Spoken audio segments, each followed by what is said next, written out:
efforts last week to guarantee yourself with a win tonight at least a share of the Heritage Conference title.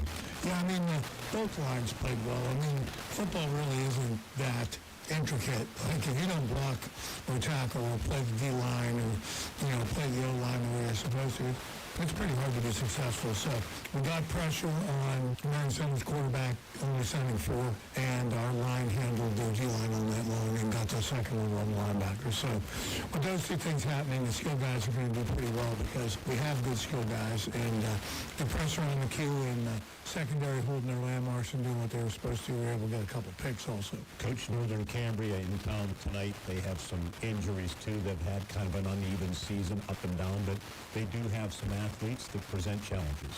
Yeah, I mean, they're really well coached. I mean, I don't know Sam. I know him that he was a player there. I know him by name, but he does a lot of stuff. I mean, he's a handful to get ready for. He's a data nightmare. He's very balanced in all his data, 50%, 50%. So the tendencies are hard to grab. They do a lot of different things that we're going to have to be ready for. They have speed. They get the ball sideways. They get the ball downfield. So they're probably the fastest team we've played all year with all their parts, So we're going to have to keep the ball in front of us, make them earn it. Last week's game against Conemaugh Township was like a basketball game. It was like winners outs at halftime. So we're going to have to be ready. Do you worry at all about a letdown after such a big win? I don't, because we haven't, we're hungry. I think we're hungry. So I'm not saying that NC, Barnesboro can't challenge us. They can. But what I'm saying is they're going to have to give us a good effort because we've been ready. Last 2 weeks in practice have been unbelievable. They've been what good teams do in practice. Something I've pointed out, I'm sure you've heard it. We talked about it actually prior to your Homer Center game. The AA schools have absolutely demolished the single A schools. Your 18-0 AA schools, top 3 in the Heritage Conference against single A competition. In some respects, as you fight for playoff positioning, it has hurt teams with points. I go back to what we talked about a few weeks ago. Is that something that needs addressed in the future? I guess what I would say is that I don't know enough of the data. Is this an anomaly year or this is what happens every year? Obviously, West Shamokin's helped those teams, but they haven't had any victories that help on the other side. The other thing is looking at the geography after you and I talked the one time, do they really want to go to Kerwinsville and be in a league with them? So I know it doesn't help overall in the district, but I would have no problem at all with sections of where you play cross games and you both get a trophy. I mean, who cares? The best single A team wins their part of the Heritage and the best AA team wins theirs, and we're both able to get a schedule where we're not traveling to, no disrespect, Huntington or a place like that, Mount Union to get another game. So, but that's for people that know the area way better than I do. And finally, I'll close with this since you kind of led me into it. Speaking of Mount Union, they are closed for business due to injuries. I think they finished last week's game with 13 players from what I was told. So that's going to kind of jumble things up in the District 6 AA standings. There's a pretty good chance maybe that Bellwood would be coming here next week. Right, and River Valley played Bellwood last year, and it wasn't pretty. They're always good. I mean, back to the John Hayes era. I mean, I think he made them what they are, and I think one of his former assistants is still the football coach. So, absolutely. I mean, I looked at a team picture of Mount Union beginning of the year. They had 35 guys. How do you get down to 13? I get it. I don't know. If I'm the other 12 guys, I probably still want to play, but I understand that the Q got hurt, and sometimes it's really hard if you're down to Q3 or something to find another one. So we'll play who's ever there. As long as they got to come here, we're really good with that, and we'll see what happens. We'll handle the challenge. Coach, thanks for doing this. Good luck here tonight. Celebrate with your guys on senior night, and we'll look forward to the opening round of the playoffs next weekend, hopefully right here at Panther Stadium. All right, thank you, Mark, for all your coverage. Head coach Ed Dalton of the River Valley Panthers, and we're going to come back with more. Will Cody and Jeff Cribbs will join you on the other side of the break when we continue on the ITT pregame show on the IRMC or Media Football Network.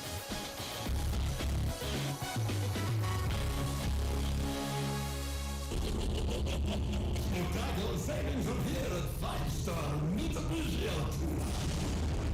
This October, we're brewing up scary good deals that will make your wallet.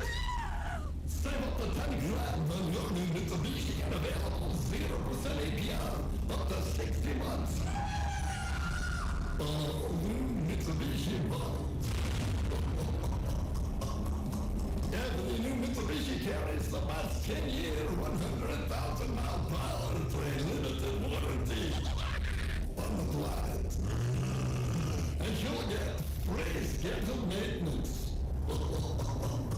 post these savings, visit 5-Star Mitsubishi Altoona, the Mitsubishi Giant, before these deals disappear.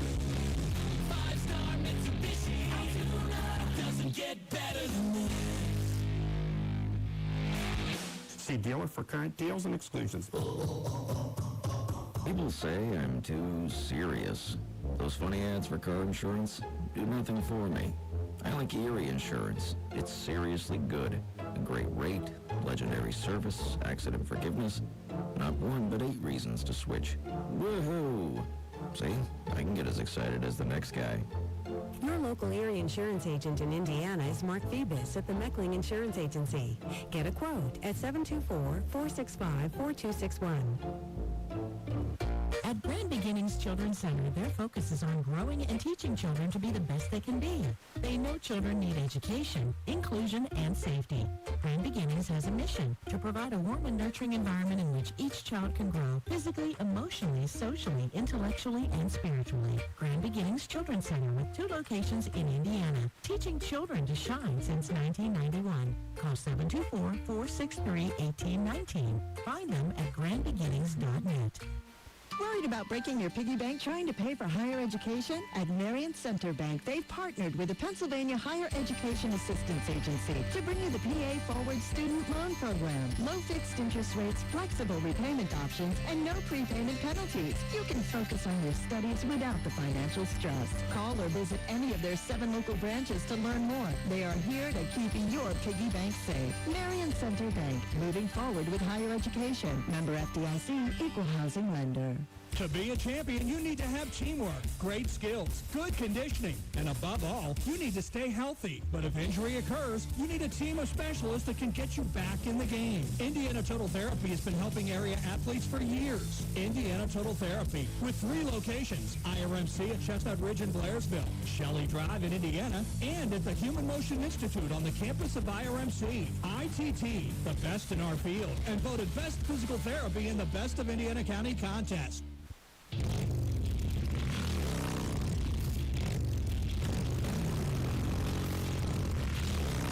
Life at full throttle. Run wide open from start to finish. You're an adrenaline junkie. On or off the road, Yamaha builds it. You want it? 5-Star Power Sports has got it. Destination, Duncansville. 5-Star's got a huge selection of Yamaha bikes, quads, side-by-sides, watercraft, snowmobiles, plus parts and accessories. Huge selection means high volume. High volume means super low prices. 5-Star's got the best buying and ownership experience you'll ever have.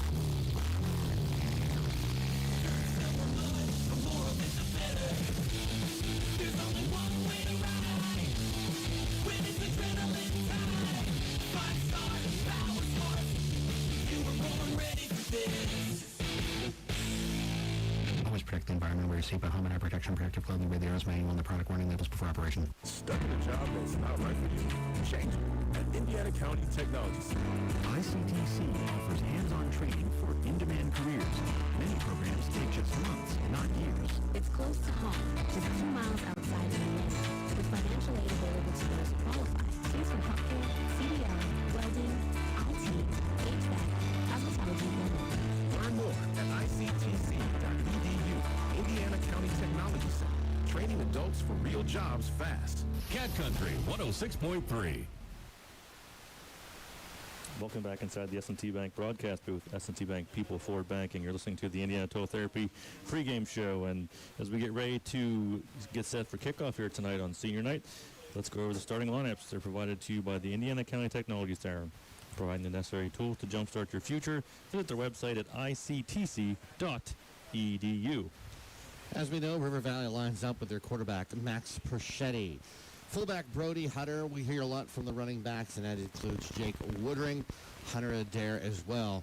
That line is anchored by the center, Jacob Twincheck, number 57. On his left side is guard Benjamin Whitmer. On the right side is Zeke Doak. Right tackle is Luke Faust, and on the other side, the big boy, left tackle, Dakota Sprague. One of the wideouts you'll hear from is Brendan Brzezinski. The one-armed man, Jeff, made a really nice catch earlier in the season. Had another nice one last week where nobody was in the vicinity. He was wide open. Brody Stoller is another one that you will also hear on offense for River Valley. The Northern Cambria offense. Do you have the? I don't have a starter. Well, we did not get this. We didn't got started. the official starting lineup for Northern Cambria tonight, but we do know that we're going to hear the names of Danny Farrell running the ball, potentially throwing the ball. And Nick Arton has also been working some at quarterback for them. And, of course, Malik Fox has been a big difference maker for them all season long. And they're going to try and get the ball in Malik Fox's hands however they can. I'm looking forward to seeing him play because he has a lot of speed and he has a lot of athleticism. And that's one of the things that you may have heard Coach Dalton talk about during the coach's interview in our pregame is that they have some speed on their team and they have some athletes on their team. And if you look back over the years, Northern Cambria seems to be like one of those teams that they've always been stingy. You know, they're always going to come to play hard. The Colts are going to bring it tonight. They want to be the team that River Valley was last week when they got all the headlines knocking off Marion Center. Yep. They want to be the team tonight that says, hey, we're here to play too. They can't improve themselves in the standings. They're not going to be able to catch Homer Center. But, boy, they can go out with a bang here in a regular season. Yeah, and Malik Fox, so, it's going to be a tough task for this River Valley defense. You want to run down the River Valley defense for us real quick, too, there, please, Mr. Bill Cody. I will do that. Somebody by the name of Michael Wayno. He plays a little bit of defense and does a great job at number 36. Unfortunately, Brody Forsha is out tonight. He'll be subbed by the likes of either Patrick Hilaire, Evan Strauss, Andrew Hebenthal can also get in there. Tanner Flickinger is a defensive tackle.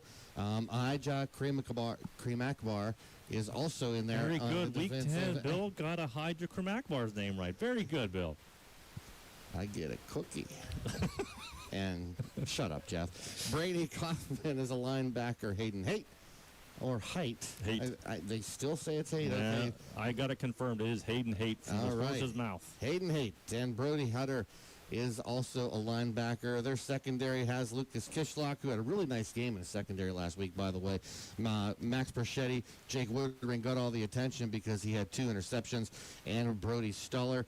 Max Perschetti does the punting. River Valley, I think they punted like 7 times this year. I don't know. It's actually 9. I looked it up. Are you serious? Yeah, it's only 9 times. And they have a special kicker. Cole Hackathorn is his name, and kicking field goals. Well, that's been his game, Jeff. It sure has. He's 6 for 6 this year on field goals with some long ones mixed in there, too. These aren't just chip shots. Coach Dalton trusts him to go out there, and he said in senior night, his bio, that he's looking forward to going kicking at the next level. He's interested in kicking in college. I want to know what the next level is. So if anybody knows, I'd like for you to tip us off because, you look around colleges, especially in the D2 area, a lot of those places have field goal kickers, and they go for 2 because they have kickers that can't do what somebody like Cole Heckathorn does. Maybe even D1 looking at him. You never know. You never know. And we mentioned this senior night here for River Valley, and as you can see if you're watching on Rented TV, they have the entire seniors out there as the captains tonight, which is a great picture. And just so you know, we're going to run them down for you from left to right. You have Ahijah Kremakbar, number 51, Andrew Hebenthal out there, number 74, Ben Whitmer. Number 32 is Cole Heckathorn. Number 47 is Troy Milron. Great to see him back out there dressed and playing because he was injured earlier in the year. Hunter Adair is number 1. Number 36 is Michael Wayno. Number 57 is Jacob Twincheck. Number 22 is Zach Zimmers. Number 3 is Lucas Kishlock. They turned sideways now. Number 55 is the last one. That's Nicholas Blazewicz. And the other one was Lincoln Hebenthal. And Brody Forsh was out there, although Brody Forsh is not playing tonight. As I was announcing that, I completely missed who won the coin toss. Bill, did you see who will be getting the ball first? One of the teams out here on the field will be getting the ball first. Jeff? Okay, River Valley is wearing their all-black uniforms tonight with their blue trim and their white helmets. Northern Cambria Colts are in their gold pants, white jerseys, and their black helmets. Your kickoff sponsor tonight is Grand Beginnings Children's Center. And all year long, we've been racking up the points to donate to the Teddy Bear Fund Drive. And so far this year, through all of our Renda games, through 9 full weeks, the teams have scored 1,609 points, which means $1,609 for the Teddy Bear Fund Drive, all thanks to Grand Beginnings Children's Center. Get your children ready to shine at Grand Beginnings Children's Center. Go back and look at the familiar opponents. The one that beat River Valley 35-7 at Cambria Heights. Northern Cambria went to Cambria Heights in that classic Coal Bowl. And just like a rivalry game, it was close. The final was just 21-14. Northern Cambria did lose to Marion Center 49-26. You all know what happened last week in the game against Marion Center for River Valley, 35-7. By the end of tonight, we can have 3 champions of the Heritage Conference. Senior Cole Heckathorn is set to kick it off from left to right tonight on senior night. A cool, damp evening here It's at a beautiful night. Panther Stadium. At Panther Stadium, by the The way. rain is held off. The turf is a little slick. My kind of weather. Everyone's sort of bundled up in front of us in the bleachers. And Heckathorn is going to send it away. It's going to be a squib kick or an onside try, but they just sort of boot it there, and it's easily recovered by number 66, Braden Lamont for Northern Cambria. Yeah, Coach Judy said you're not fooling us. It will start right there at the 45-yard line. So we think that it's going to be Farrell at quarterback, isn't that right? Yes, we may see Danny Farrell. We may also see Nick Arton. And to start out, it's going to be Farrell back there. He's going to work in the shotgun. He's going to have Gage Shonsky right beside him in the backfield. He's going to take snaps. He's going to draw back, look to pass. Fire across the middle and be short of his intended target. He had time, just like a quick release, but unable to find his target. So 2nd down and 10 already for Northern Cambria, who starts this drive with good field position because of the onside kick attempt, which River Valley, we've seen him do it this year, but he did see it coming. So 2nd down and 10, they like to run this spread offense, Jeff. That's right. They're going to send 3 guys out to the right, 1 to the left. That's Malik Fox out here on the near side. And Farrell worked out of the shotgun. Culver snaps, he's going to turn, hand the ball off to Gage Shonsky. He's going to get a little push up the middle and then be shoved right back. So not much running room there. Tanner Flickinger, he met him and he said, welcome to Panther Stadium. You're going to get about a yard and I'm going to drive you back. Nice play. So Shonsky picks up a yard, brings up 3rd down and 9. Spot the ball right at the 46. So 3rd and 9 for the Northern Cambria Colts on their first drive of the game. We're going to send to the right, to the left this time. Shonsky's with him in the backfield. Danny Farrell takes the snap. He's going to draw back and look to pass. He's going to fire downfield. Have a man wide open, and he dropped the ball. Levi Czar, he's been a target all season for Farrell. I don't maybe Czar didn't realize how wide open he was. Fortunate for River Valley's defense that the ball falls incomplete. That's definitely a drop, and that would have been a 1st down and a big one at that. Yeah, it's a man running free through secondary, which Coach Dahl will not be happy about, as the secondary played very well last week against Marion Center's high-powered offense. But Czar was definitely open there and just dropped the ball. Let's see how the receivers handle the ball tonight. It is a little bit damp, as I mentioned, on the turf. It's a low snap, but the punt is away. Woodring is back to receive it. He's going to let it bounce. It's going to take a roll out of bounds. Just inside the 30-yard line is where the Panthers will start their first possession. So 3 and out to start after the onside kick attempt. No worries. They were able to hold them to nothing. And now the River Valley offense goes to work from their own 29-yard line. 8-1, River Valley looking to host a game next week right here for the District 6 playoffs. Opponent obviously will be determined after all the games shake out tonight, but there's a chance it could be a rematch with Bell Vernon, who they lost to in the first round. Belwood-Annis. I'm sorry, yes, not Bell Vernon. That's okay. That's in the Whippeal. Belwood-Annis could potentially be the opponent.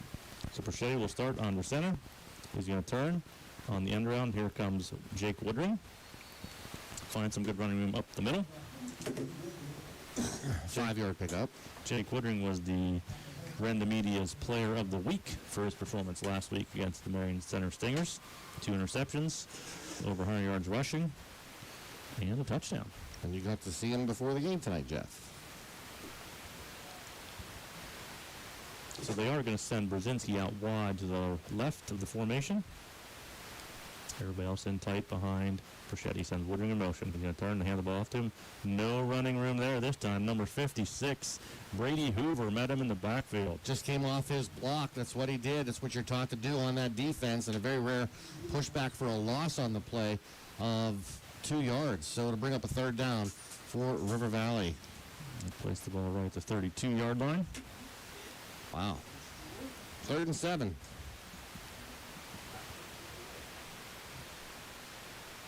Big crowd here tonight for senior night. The Panthers hope to close the regular season with a win. Get ready for the opening round of the District 6 playoffs next week. This time he's going to send Woodring in motion. Fake the handoff to him. He's going to roll to his left. He'll look downfield. He's going to hit his man. It's going to be Hunter Adair with a big pickup. 1st down. Perchetti to Adair. We've seen that combination a couple of times this season. That's just a perfect pass right there. 13 yards. Adair coming across almost like a deeper drag route. Get behind the linebackers, but underneath the corners. And it's a 1st and 10. They move the sticks. Out to the 45-yard line. A first down for the Panthers. Still no score. See a lot of that with Perchetti whenever he goes back to pass. He likes to roll from one side to the other, and that time he rolled left and found his receiver. Brzezinski out wide. Everybody's in tight to the formation. He sends Woodring in motion. He's going to toss it to. He's going to cut around the right-hand side and be met there and driven backwards. Nice job there by Parker Schutte and a couple other guys met Jake Woodring on that run. Parker Schutte and company. After Woodring up about 3 yards, so they'll bring up 2nd down. Hard sledding right now for Woodring. The defensive line for these Colts standing up to the challenge.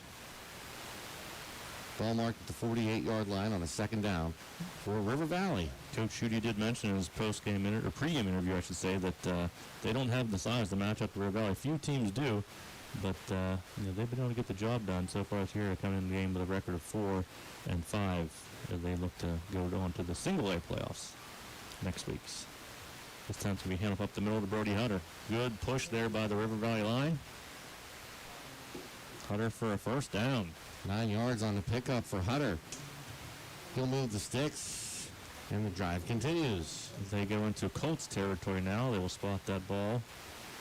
It was almost like the Colts were keying on Woodring, and I understand why, but Hutter right up the middle. We've seen it so many times this year. You and I, we've had the privilege of watching him run. 1st down and 10, the ball's at the 43-yard line. This is something that they did last week, to sustain drives, time of possession, keeping the ball out of the hands of the Marion Center offense. Looks like it might be an idea on this drive. Northern Cambria definitely has some weapons on the offensive side of the ball. This time Brzezinski is put out wide to the right. He's got Hutter behind him. He's going to send Woodring in motion. He's going to turn, fake the handoff to Woodring. He's going to fire out here to the right-hand side. He's going to hit Woodring on the pass. Not quite enough for the 1st down, but a good gain. Gets him up to the 36-yard line. You're right, picks up 7. Coming across the whole way from the other side as he was starting to roll out, he had a defender in his face, and he was able to get that ball off. Didn't have a lot on it, but Woodring was alone enough that he's able to gather it, bring it in, or bring up a 2nd down. And we'll call it a pickup of 6. 2nd and 4. This time Brzezinski goes out to the left-hand side of the formation. And he's going to send Adair in motion. He's going to turn, fake the handoff to Hutter. He's going to look to pass. He's hit. He gets it downfield. Just caught by Brody Steller. Big completion down the middle. Perchetti to Brody Steller. And he's going to pick up 31 yards on the play. Steller on the defender was able to bring it in. 1st and goal for River Valley. Right at the 5-yard line. Had a man in his face. Perchetti took a big hit there. I thought that was number 25, but I don't see it 25. I did not see you put the pressure on Max Perchetti that time. Unfortunately, there's a number 25 out there who's done it twice now, but I don't have a name for that one. So 1st and goal for the Panthers. Heading towards the scoreboard end zone. Perchetti's going to turn, hand the ball off up the middle. Brody Hutter dives in for the touchdown. Pretty simple. Right off tackle to the right side. Hutter squirts into the end zone. 5-yard touchdown run, and River Valley is the first one to strike. On that drive, 3 first downs. They did convert a 3rd down as well, and the big play was the 31-yard pass from Perchetti to Stoller to get them on the board and get our scoring underway. So Brody Hutter picks up a touchdown on senior night. It's going to be great for him. And Heckathorn is now on to attempt the extra point. Perchetti is the holder. He waits the snap. It is down. The kick is up. And the kick is good. River Valley extends their lead 7-0. Listening to an IRMC High School Sports Night on 106.3 Cat Country and Renda Digital TV. We love sports, but sometimes they don't love us back. If you've twisted that ankle, wrenched that knee, or banged up that shoulder, IRMC Sports Medicine can help. Concussions, fractures, other musculoskeletal problems, getting you back in the game and improving your performance and health. That's what it's all about. Call 888-452-IRMC. IRMC Sports Medicine in the Human Motion Institute on the IRMC campus. Dan in the van hasn't returned your call? Chuck in a truck can't get there for 2 months? Stop dealing with fly-by-nighters and call a company that's fully capable for all your plumbing and heating needs. Joyce Plumbing, Heating, and Air Conditioning Incorporated. Joyce Plumbing, Heating, and Air Conditioning Incorporated is on call 24/7, 365 days a year. Visit us at joyceplumbing.com. That's joyceplumbing.com. Joyce Plumbing, Heating, and Air Conditioning Incorporated, the best place in town to take a leak. PA 042115. First Quarter is presented by State Representative James Cruzy, proud of our partner, and the Justice Mexico. Paid for by friends of James Cruzy. Welcome back inside the S&T Bank broadcast booth. S&T Bank People Forward Banking. Cole Heckathorn boots the kick away, and we have a flag down. Somebody started early on the Panthers. This will go 5 yards further back. He was kicking it to the side where Colton Brawley's at. And we will re-kick. Avoiding the side where Malik Fox was staying at, and don't think for 1 second that that's not designed. Exactly, and that's probably why we saw the squib kick to start, the squib kick / onside kick, because Malik Fox is a dangerous, dangerous returner back there. So they'll take it back to the 35-yard line where Cole Heckathorn will line up and do it again. I think that's at least the third time we've seen that this season against Malik River Valley. Fox has returned 2 kickoffs for touchdown this season, so he is a dangerous returner. So 5 yards back goes Cole Heckathorn, kicking from left to right, kicking towards the scoreboard end of the stadium. And this time Malik Fox is going to have a chance to return it. He runs up, he takes it right at the 20-yard line. He's going to cut back across the middle, step out of a tackler, and then be brought down. Good tackling there. Kishlock, good pursuit. Because he was flipping around, doing the dance this way and dance that. He made one guy miss, came back all the way over to the right side before he was brought down by Kishlock. And you can see why Malik Fox is dangerous. He's very shifty, very patient, looking for his hole, and good coverage by the Panthers kick team. Northern Cambria, try number 2. They were 3 and out. First time they touched the ball, they're trailing 7-0. The ball is marked at the 24-yard line, and the quarterback is Farrell. 6:19 to go in the first quarter. Farrell's going to work out of the shotgun with Gage Shonsky behind him in the backfield, beside him in the backfield. So Farrell's going to drop back, look to pass. He's under pressure. He's going to roll to his right. He's going to tuck the ball and try and run. He's going to get a little bit of yardage. He's going to get across the line of scrimmage. So Farrell decides to keep it there. Well, it was good secondary coverage by River Valley. Farrell had no choice but to tuck it and run. He had some time to throw the ball. The pocket started collapsing. He rolled out to the left. They were in hot pursuit, but he did pick up 3 yards. So they mark it out to the 27-yard line. Second and long for the Colts. Send 2 to the right, 2 to the left, as Farrell works out of the shotgun. He's going to send Czar in motion. He's going to turn him off to Shonsky. He's going to be dropped in the backfield. Well, he's going to fall forward and actually pick up a little bit of yards. He thought he was going to be tackled in the backfield, but he does fall forward for a gain of 1. Picks up 1 on the play. Initial hit was made by Adair on defense. Is that on the game, Jeff? Was it yours? Yes, he was able to fall forward, but not for much. Okay. So it's going to be right at the 30-yard line. He finished the tackle. Hunter Adair was the first one there. Third down. Third down, about 4. Long 4 to go. 5 minutes to go here in the first quarter. Czar goes in motion. They have 3 guys to the left side of the formation now. Only 1 to the right with Shonsky in the backfield with Farrell. He's going to drop back and look to pass. He's going to fire across the middle and be broken up. Upending the intended receiver was number... Who was that? I don't know. Who was that?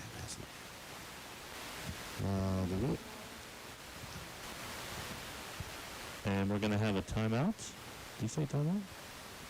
I think so, yeah, he did. Okay, so we'll take a quick timeout as well. Listen to an IRMC High School Sports Night on 106.3 Cat Country, Random Digital TV. It's a true treasure in Blairsville, a style of eating that's rare, and that's the diner experience. Dean's Diner on Route 22 captures the mood and atmosphere of the old-fashioned family-style eating of the off-road diner. Scrumptious home-style meals you remember growing up with, capped off with Dean's Diner's famous assortment of homemade pies. Why not stop in after the game? Open 24 hours, 7 days a week. Dean's Diner, Route 22, Blairsville, the classic diner eating experience.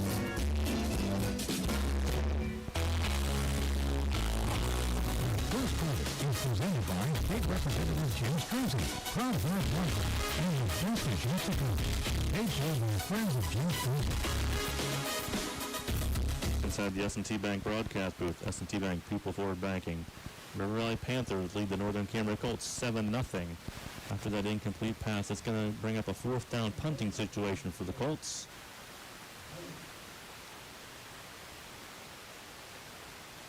Back to receive for the Panthers is Woodring. Referee says we're ready to play. They do send a man in motion here. Snaps a little high.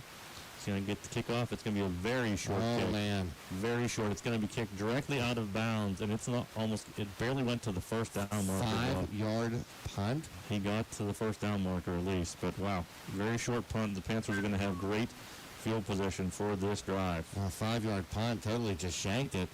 So 1st and 10, River Valley in big-time plus territory already with a 7-0 lead. And for Northern Cambria, 2 3-and-outs so far. And didn't hear much of Malik Fox's name so far in this football game. We know Farrell's been looking to pass, maybe trying to find him in the secondary, and the Panthers maybe do a good job covering him. I'm sure they're paying some close attention to wherever Malik Fox lines up tonight. So a first down now for the Panthers. Great field position at the 35-yard line of the Colts. They already lead this game 7-0. Perchetti's going to send 2 guys out to the right this time. He's going to drop back and look to pass. He's going to fire across the middle. His intended target, that's number 81, Brennan Brzezinski, spinning out of a tackle, working his way down inside the 20-yard line. Picks up 23 yards. Perchetti rhythm here tonight as he completes his 4th pass of the game in this first quarter.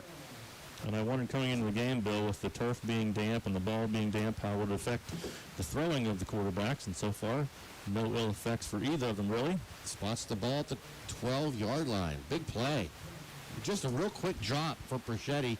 He had the receivers on the right, came back to the man that was on the left, and one of his favorite receivers with Brzezinski. This time he's going to send 2 guys wide to the right again, and Brzezinski goes out to the left. Hunter's behind him in the backfield. Perchetti's going to work under center and turn and hand the ball to Brody Hunter. He's going to be met right away by number 56, Brady Hoover. Yeah, that's the second time we called Hoover's name here tonight. He's just finding the right gap to come through and bring down Hunter on that play, who actually lost a yard. So it'll bring second down. Maybe with the passing, like I said, Perchetti 4 for 4. Northern Cambria is really keying on that run. That's where they struggled this season in stopping the run. That's where River Valley excels. Maybe Coach Dalton saying we can throw the ball around too. That's maybe why we've seen him going back and passing. Going to bring up second down 11 after the -1 on the run. It is hard to stop Brody Hunter for a loss of yardage, that's for sure. He's going to have 2 guys out to the left this time. He's going to send Woodring in motion. He's going to hand the ball off to Jake Woodring. He's going to try and cut back across the middle and be met by a bunch of Colts tacklers, so not much running in there for Jake Woodring. First one to get to him and hanging on for dear life was Levi Czar on that Northern Cambria defense. So Woodring gets back the yard that was lost. The ball's at 12. It's 3rd down and 10.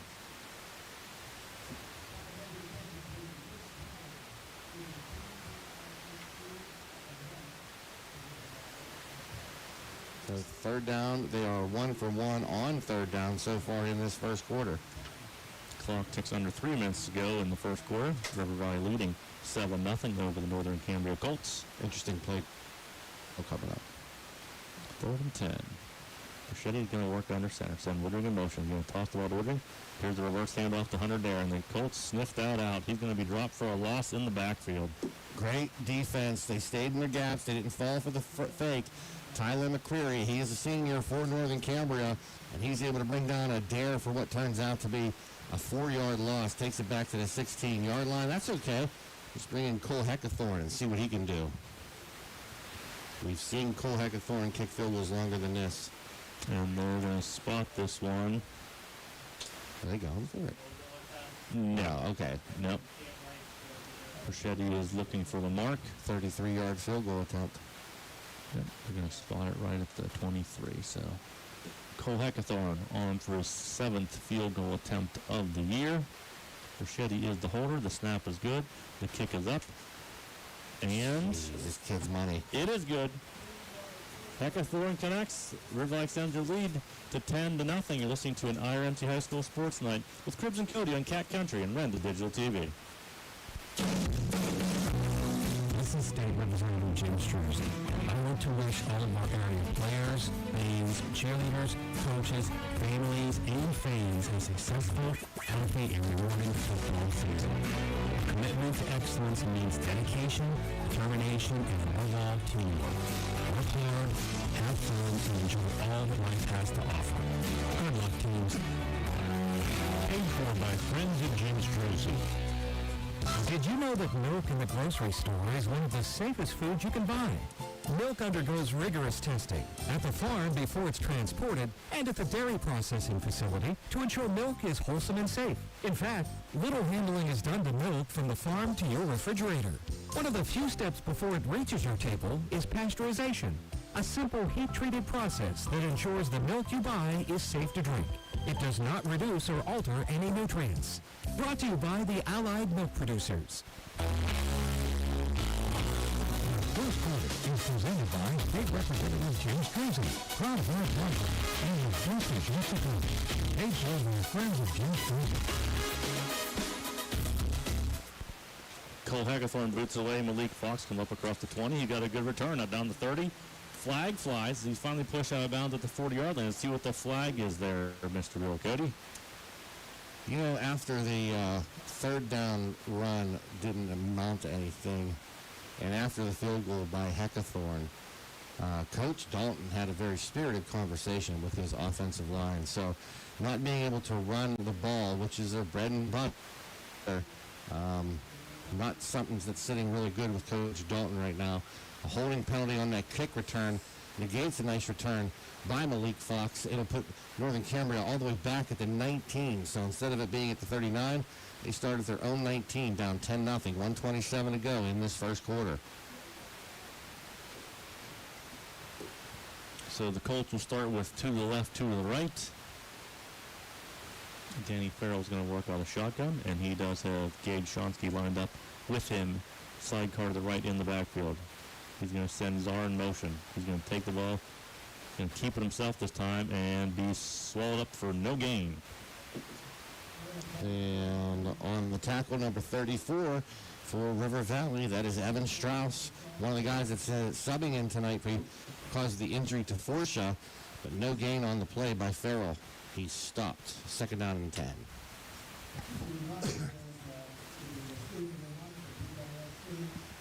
Northern Cambria needs to get something going offensively. 2 3-and-outs. Quickly come to the end of the first quarter. Clock now under 50 seconds. We have 2 in motion. It's going to be an illegal shift. Yeah. Flag is down. The pass is tossed out here complete to number 25, who we still have a name for.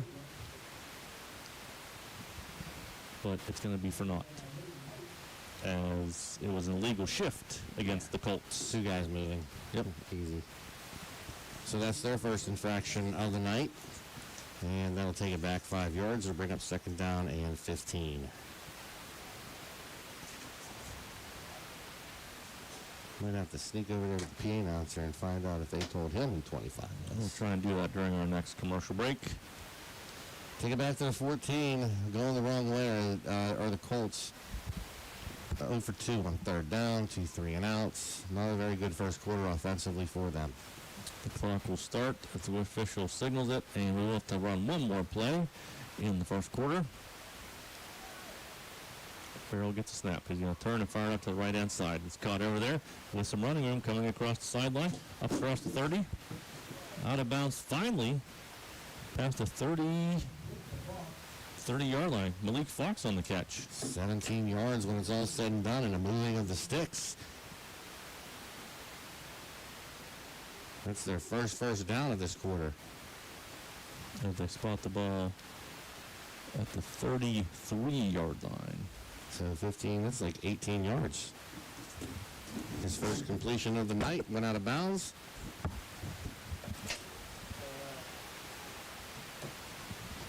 So I think Director will have at least one more play in the first quarter. The clock stopped when out of bounds. This time Farrell's going to call the number. Keeper, he's got tight with the sideline. And then he forced out of bounds by Jake Woodring. So a run there by Farrell. It's going to be another first down. I think after that was all said and done, is that 22 yards? They're going to spot it at the 45-yard line of River Valley. So a nice pass to Malik Fox, a nice run by Danny Farrell, and they're all of a sudden in Panthers territory. Yeah, 22-yard run.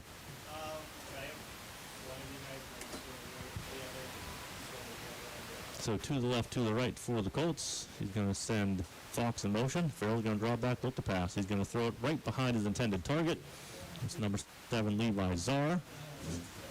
That fell incomplete, right? It did fall incomplete. He's 1 for 4 in the first quarter. Northern Cambria finding a little mo here late in this first quarter. Incompletion stops the clock. Remember, like 3 plays ago, you said that would be the last one? I did. First quarter. I did say that. Northern Cambria's like, we heard you. No, it's not. I've been proven wrong. Out of bounds twice, incomplete pass. Farrell has Shonsky with him in the backfield, working on the shotgun. He's got 2 to the right, 2 to the left. He's going to get the snap, drop back, look to pass. He's going to fire across the middle. His intended target with the catch there is number 23, Reese Wagner, and a flag comes in at the end of the play. So we'll see what that's about. If it stands, it's going to be good for 12 yards at a first down, and I think it's going to, Jeff. I didn't hear who caught that. Reese Wagner. Wagner caught Yes, number 23. Okay. And we'll see what the call is.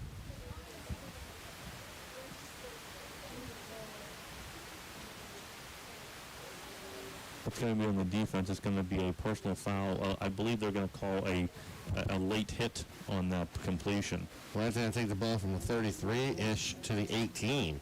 A big 15-yard penalty. The Colts have something going here on their third drive of the first quarter. And that'll do it. The clock will run, and it will be the end of the first quarter. With River Valley leading the Northern Cambria Colts 10-0. Listening to an IRMC High School Sports Night on 106.3 Cat Country and the digital TV. Ford is America's top-selling brand, and you can find your Ford at Indiana County's Ford experts, Luther Ford, where you can also find unbeatability skills on a huge lineup of SUVs, like the popular Escape Ford Bronco Sports. Lease a 2025 Escape Active all-wheel drive for just $377 a month for 48 months with no money down. Or how about a 25 Bronco Sport Big Bend 4x4 for only $333 a month? See Luther Ford for all of the details. Luther Ford, Route 119, Homer City, or shop 24/7 online at lutherford.com. You can't have everything. Where would you put it? The Blairsville Boutique is where you can find, well, everything from holiday decorations to sports, tools, kitchen items, and music. You'll probably find a kitchen sink, too. Blairsville Boutique has antique treasures like blowmobs and lights, books, magazines, and pictures, and more. Even a book for installing that kitchen sink. One-of-a-kind albums and furniture that you need to see. Blairsville Boutique, open 7 days. On Route 22 in Blairsville, across from TriStar. Today's best country, Cat Country 106.3. Welcome back inside the S&T Bank broadcast booth. S&T Bank People Forward Banking. We start the second quarter with the Panthers leading the Colts 10-0, but the Colts have their most promising drive so far of the game. They've gotten inside the 20-yard line of the Panthers. Also aided by a 15-yard personal foul penalty against River Valley that puts the ball at the 18.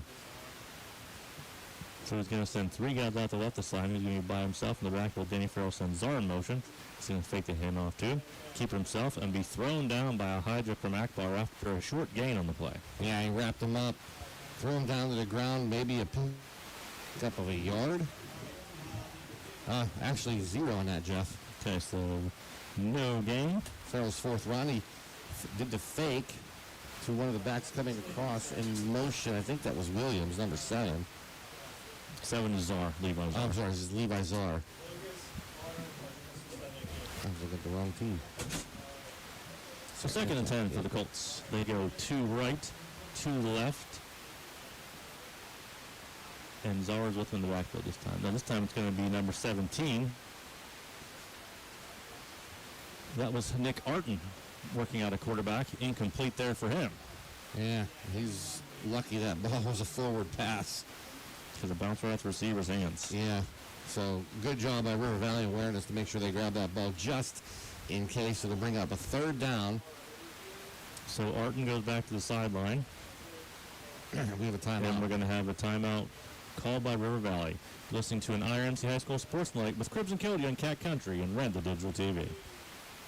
Hi, I'm Eric Brocious. Many of you know me as a high school teacher and a coach. What you didn't know, though, is I'm also a businessman, owner of EMD Computing. I'd like to invite you to our new state-of-the-art facility to see our line of computers, laptops, iPads, MacBooks, and accessories. If you're a business owner, we'll assist you with your networks, servers, workstations, printers, and even your business phone systems. We are located at 57 North 11th Street in Indiana, or you can find us on the web at emdcomputing.com. We are your technology specialists. Cat Country 106.3. Welcome back inside the S&T Bank broadcast booth. S&T Bank People Forward Banking. The Panthers lead the Colts 10-0 with 11:13 to go in the second quarter. A quick score update for you. Homer Center Wildcats are leading the Portage Mustangs 14-0 in their game. And over on WDAD, Indiana trails Mars. It's their senior night, 21-7 at Amy Kuzneski Stadium. A very spirited timeout. That's the 3rd spirited conversation Coach Dalton has had with his team. See if it lifts them up. 3rd down. So Danny Farrell comes back into the shotgun. They are now going to overload the left side of the formation with 5 receivers. A triple bunch formation on the left side. Danny Farrell's by himself in the back. He's going to fire there. It's basically a wide receiver screen. Gets it to Malik Fox. He has some blockers in front of him, but he's going to be dropped. The ball is loose. The ball is out. I think River Valley has that ball. That ball came out, Jeff. The ball came out in the tackle. Let's see what the official signals. There's been no signal yet. The ball is down at the 2-yard line, and the Colts cover it. Wow. Lucky break for the Colts. So they're calling it a fumble recovery? They can advance that, can they? Now in the NFL, you cannot advance that except for the fumbling player. Let's see what they call in high school. I do not remember the rule in high school about who fumbles and who recovers. Well, they're bringing the ball back all the way back to where the fumble happened. Where the fumble happened at the 14-yard line. So he'll get a 4-yard pass completion to Fox, who made things happen. And it is 4th down. They are 0 for 3 on 3rd down. So that was a complete pass to Fox. This is their first 4th down attempt of the night. And this time they're going to go 3 to the right, to the left, and Farrell will be by himself in the backfield. He's going to drop back and look to pass. He's going to roll to the right-hand side. He's going to be trying to pick it up on his feet. Going to be diving towards the goal line. Touchdown, Danny Farrell. Wow. Did he escape danger? Making guys miss, kept going outside the perimeter, kept going outside.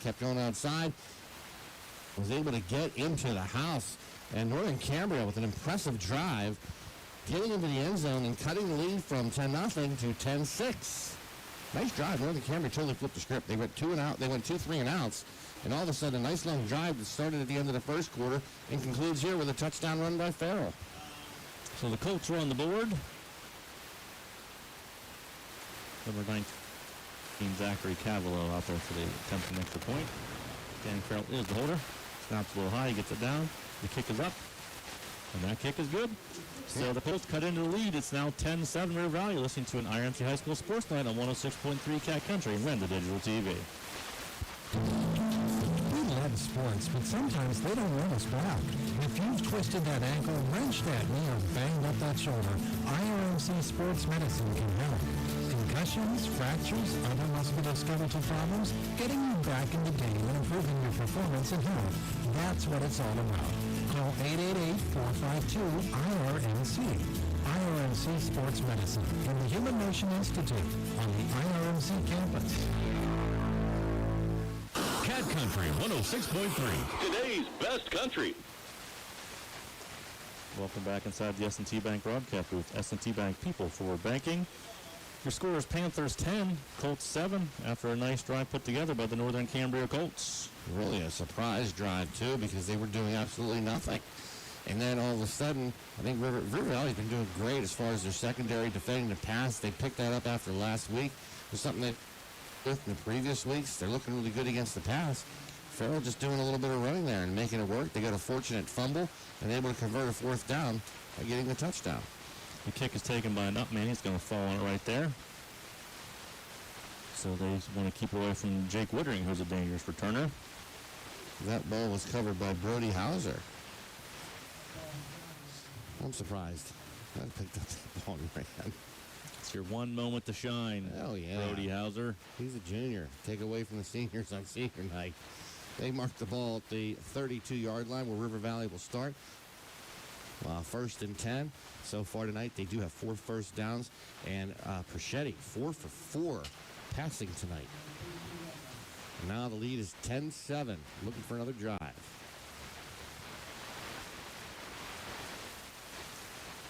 He'll break the huddle, and he will send Brzezinski out to left, Steller out to the right. He will have Hutter with him in the backfield. He's going to turn and hand the ball to Brody Hutter. He gets a good push this time. That falls forward for a gain of about probably 4 yards. 4 yards is what he got. Yeah, from a first and 10 to a second and 6. That was Hutter. Brody Hutter with a nice pickup. He had the rushing touchdown tonight for the Panthers. 5-yard touchdown run. Tacking on the field goal was Heckathorn. River Valley's really keen on that run, Jeff. They went from lining up initially at 4 in the box. Next thing you knew, they had 7 guys up in the box.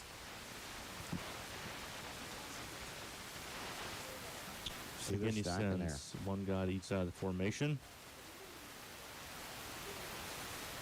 He sends Adair in motion this time and hands the ball off to Adair. Comes around the left-hand side, gets across the 40-yard line. It's going to bring up a 3rd and short for the Panthers. Right to the 40. So Adair with some plus yardage. It'll bring up 3rd down and 2.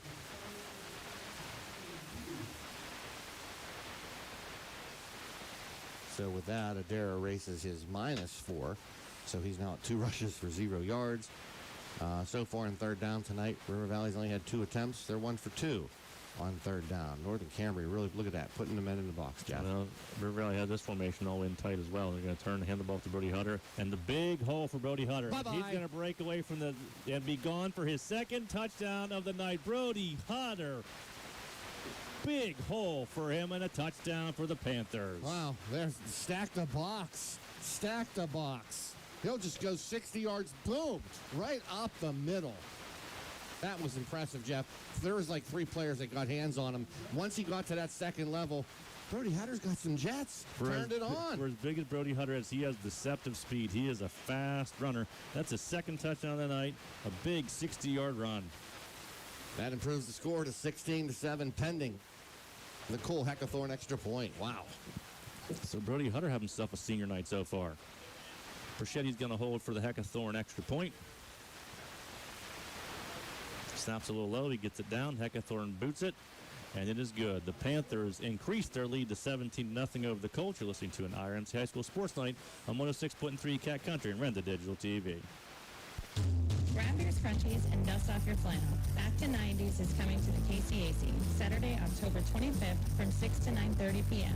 S&T is hosting a 90s night concert featuring live music, basket raffle, games, and more, supporting the relocation of ICAP's Pathway Homeless Shelter.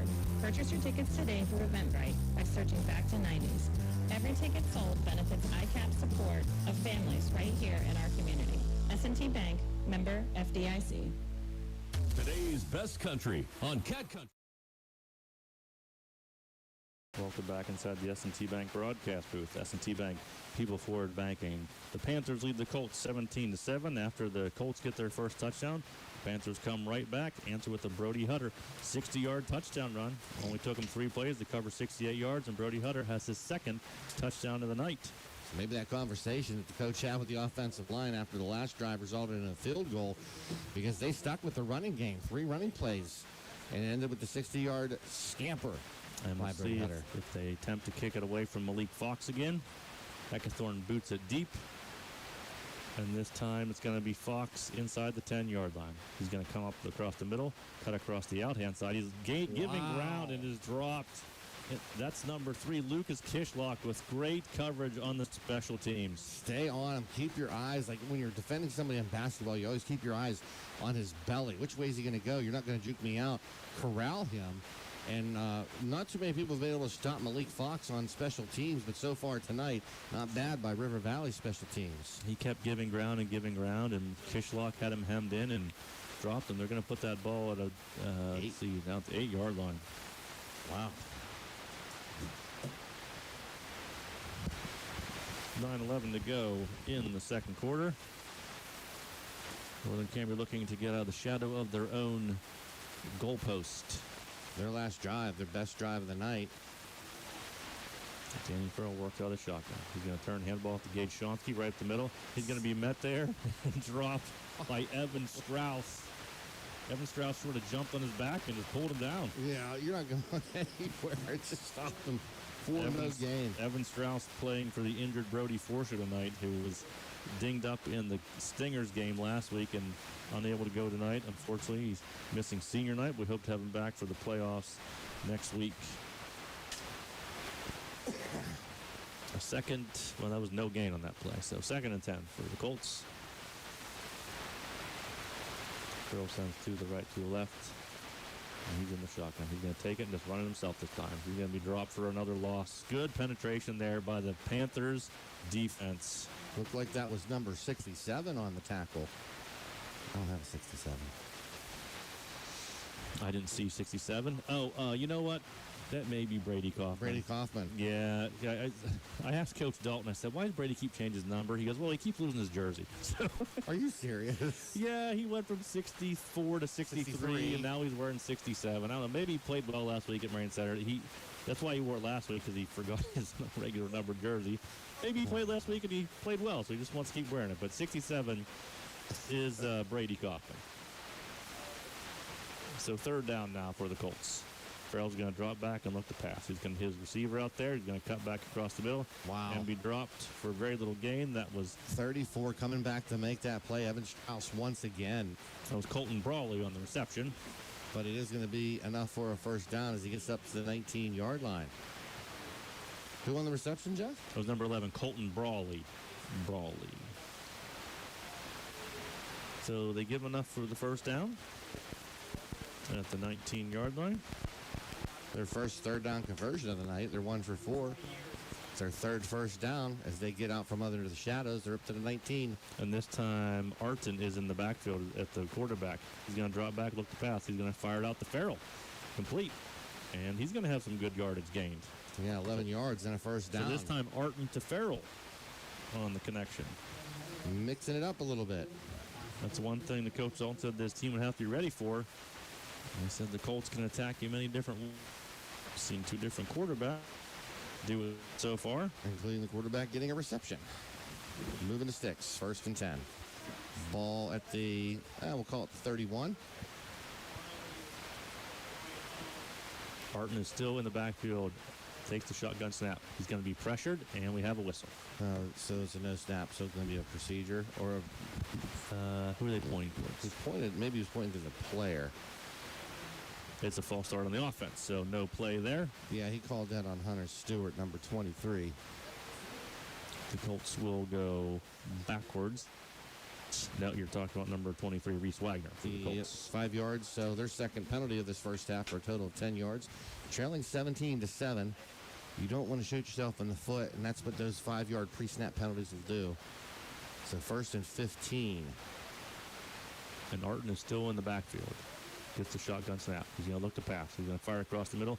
Too far for his intended target. Number 23, Reese Wagner. Incomplete. 2nd down and 15.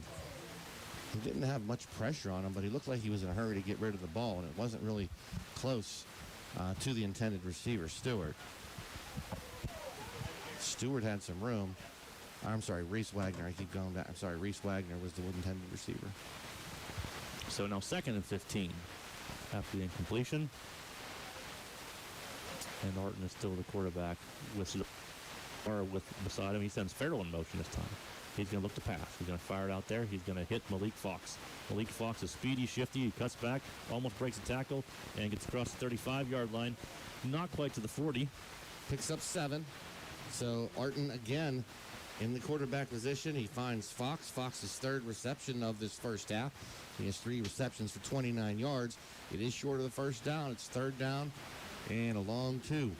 And we have a timeout by the Panthers. We'll take one as well. You're listening to an IRMC High School Sports Line on 106.3 Cat Country and Renda Digital TV. I'm State Senator Joe Pittman, wishing all students who participate in extracurricular activities every success in the classroom and on the field. The teamwork and leadership skills you learn today will serve you and our entire community well in the years ahead. We need future leaders prepared to step forward and make our region a better place to live, work, and raise a family. I'm proud of the work and effort you are putting forth. Have fun, be safe, and enjoy the season. Paid for by friends of Joe Pittman.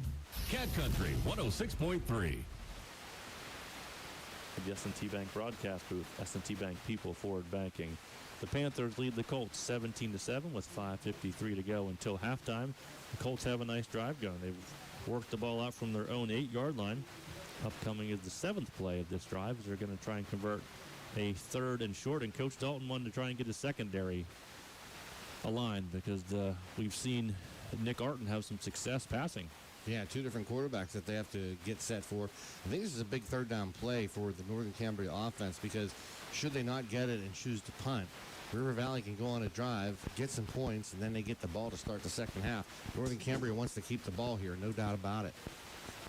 All right, this time they're going to line up in almost a wishbone formation. Wow. And Arton's going to look to pass. He's going to toss it forward. He dropped that ball, was on the ground. Who got it? Let's see what the official signals. He tried to toss it to Farrell. Defender jumped up and make sure that wasn't going to happen. It's going to bring up a 4th down, so the Colts must have recovered it. Yeah, he lost 4 yards on that play. I guess that goes against Farrell, I would assume. Yes, I guess he fumbled it. Big defensive stand. The Colts will punt. His last punt was only 5 yards. This one's going to be a little better, higher, and Woodring's just going to call for a fair catch and bring it in right at the 45-yard line. So that's where the Panthers will start this drive with 5:02 to go until the half. 24-yard punt this time. So Northern Cambria's offense stalls on what was a weird formation that they came out with, something we hadn't seen yet in this first half. River Valley was able to answer it. They tried to run an option, had some ball control options, and now River Valley can really set the tone with that sandwich of that final 5 minutes of the first half, the first 5 minutes of the second half. This is a huge opportunity for River Valley and even a bigger one for the Northern Cambria defense. We have a timeout, so we'll be back. You're listening to an IRMC High School Sports Night on 106.3 Cat Country and Renda Digital TV. Well, Monty, if this call goes their way, it could be a total game changer. After further review, the Rolling on the Field stands. The Ford F-150 is the best-selling truck in America for 48 years, and Luther Ford in Homer City is Indiana County's truck headquarters. When it comes to trucks, Luther Ford rules. Right now, lease a 2025 F-150 4x4 Super Crew for just $399 a month for 48 months. See dealer for details. We're in the 4th quarter of 2025, and there's never been a better time to buy. Get into the game at your Ford experts. Luther Ford, Route 119, Homer City. We love sports, but sometimes they don't love us back. If you've twisted that ankle, wrenched that knee, or banged up that shoulder, IRMC Sports Medicine can help. Concussions, fractures, other musculoskeletal problems, getting you back in the game and improving your performance and health. That's what it's all about. Call 888-452-IRMC. IRMC Sports Medicine in the Human Motion Institute on the IRMC campus. Today's best country, Cat Country 106.3. Welcome back inside the S&T Bank broadcast booth. S&T Bank people forward banking. The Panthers start first down on their own 45-yard line. They're going to send Woodring in motion. They're going to toss it to him. He's going to cut back up across the middle, find a hole there. What was down on the backfield there? I don't know. Do you think Adair had the ball? He might have. Woodring's going to pick up 4 tough yards there. He sure is. Jeez. Oh. Fumble. They did give it to Colts. Wow, I didn't think the ball came out. I thought the official was signaling he was down, but the ball was loose, and the Colts get it right back. Wow.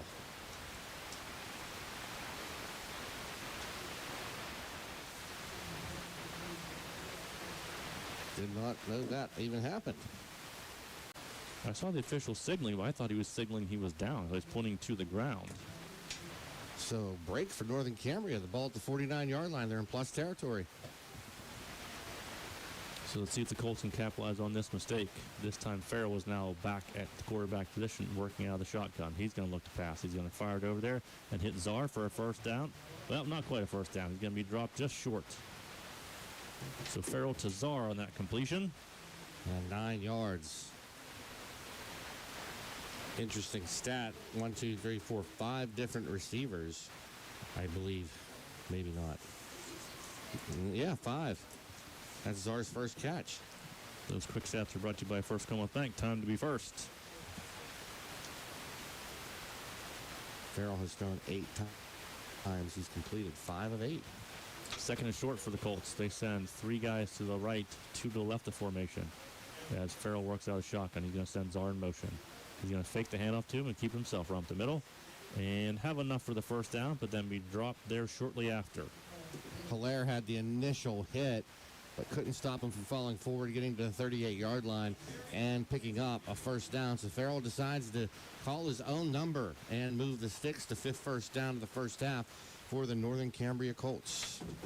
The clock ticks under 4 minutes to go until halftime. The Panthers leading 17-7. It's Colts trying to get on the board to take advantage of the Panthers' turnover. Now, Czar will join Farrell in the backfield as they go 3 guys to the right side of the formation and 1 to the left.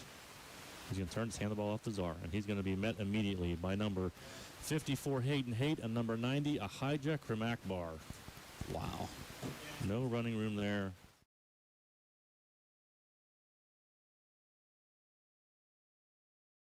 And good defense there by that line on defense for River Valley.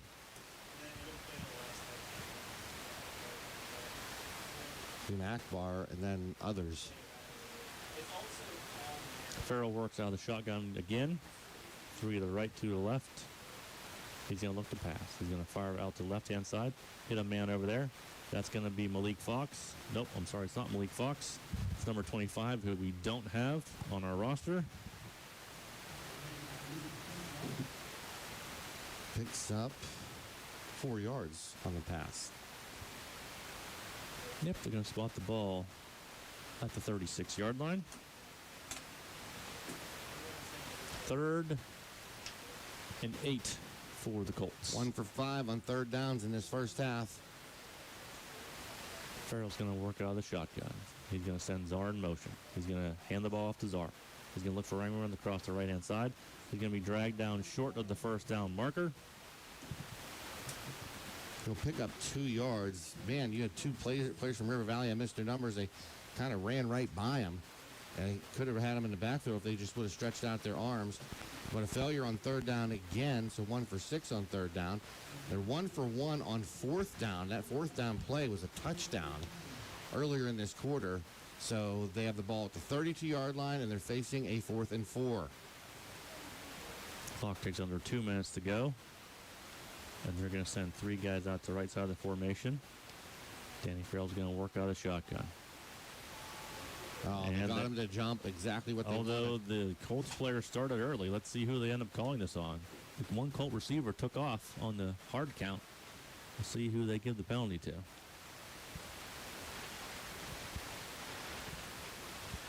Big call here. The officials converse. Yeah, you're right, Jeff. It is a false start. So the Colts, chances on 4th down got a little bit harder. False start penalty. Pushes it back 5 yards. It was working, but they got one of their own guys to move. So now it's 4th and 9. Ball backed up to the 38-yard line. Sam Schutte is still going to go for this. And we have another whistle. The officials want to discuss the placement of the ball, where they marked it.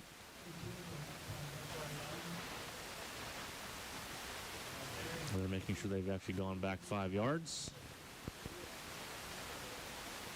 We need to get an index card. Remember that? I do remember that. But that was on a first down measurement. This is just to make sure they can go back 5 yards on the penalty.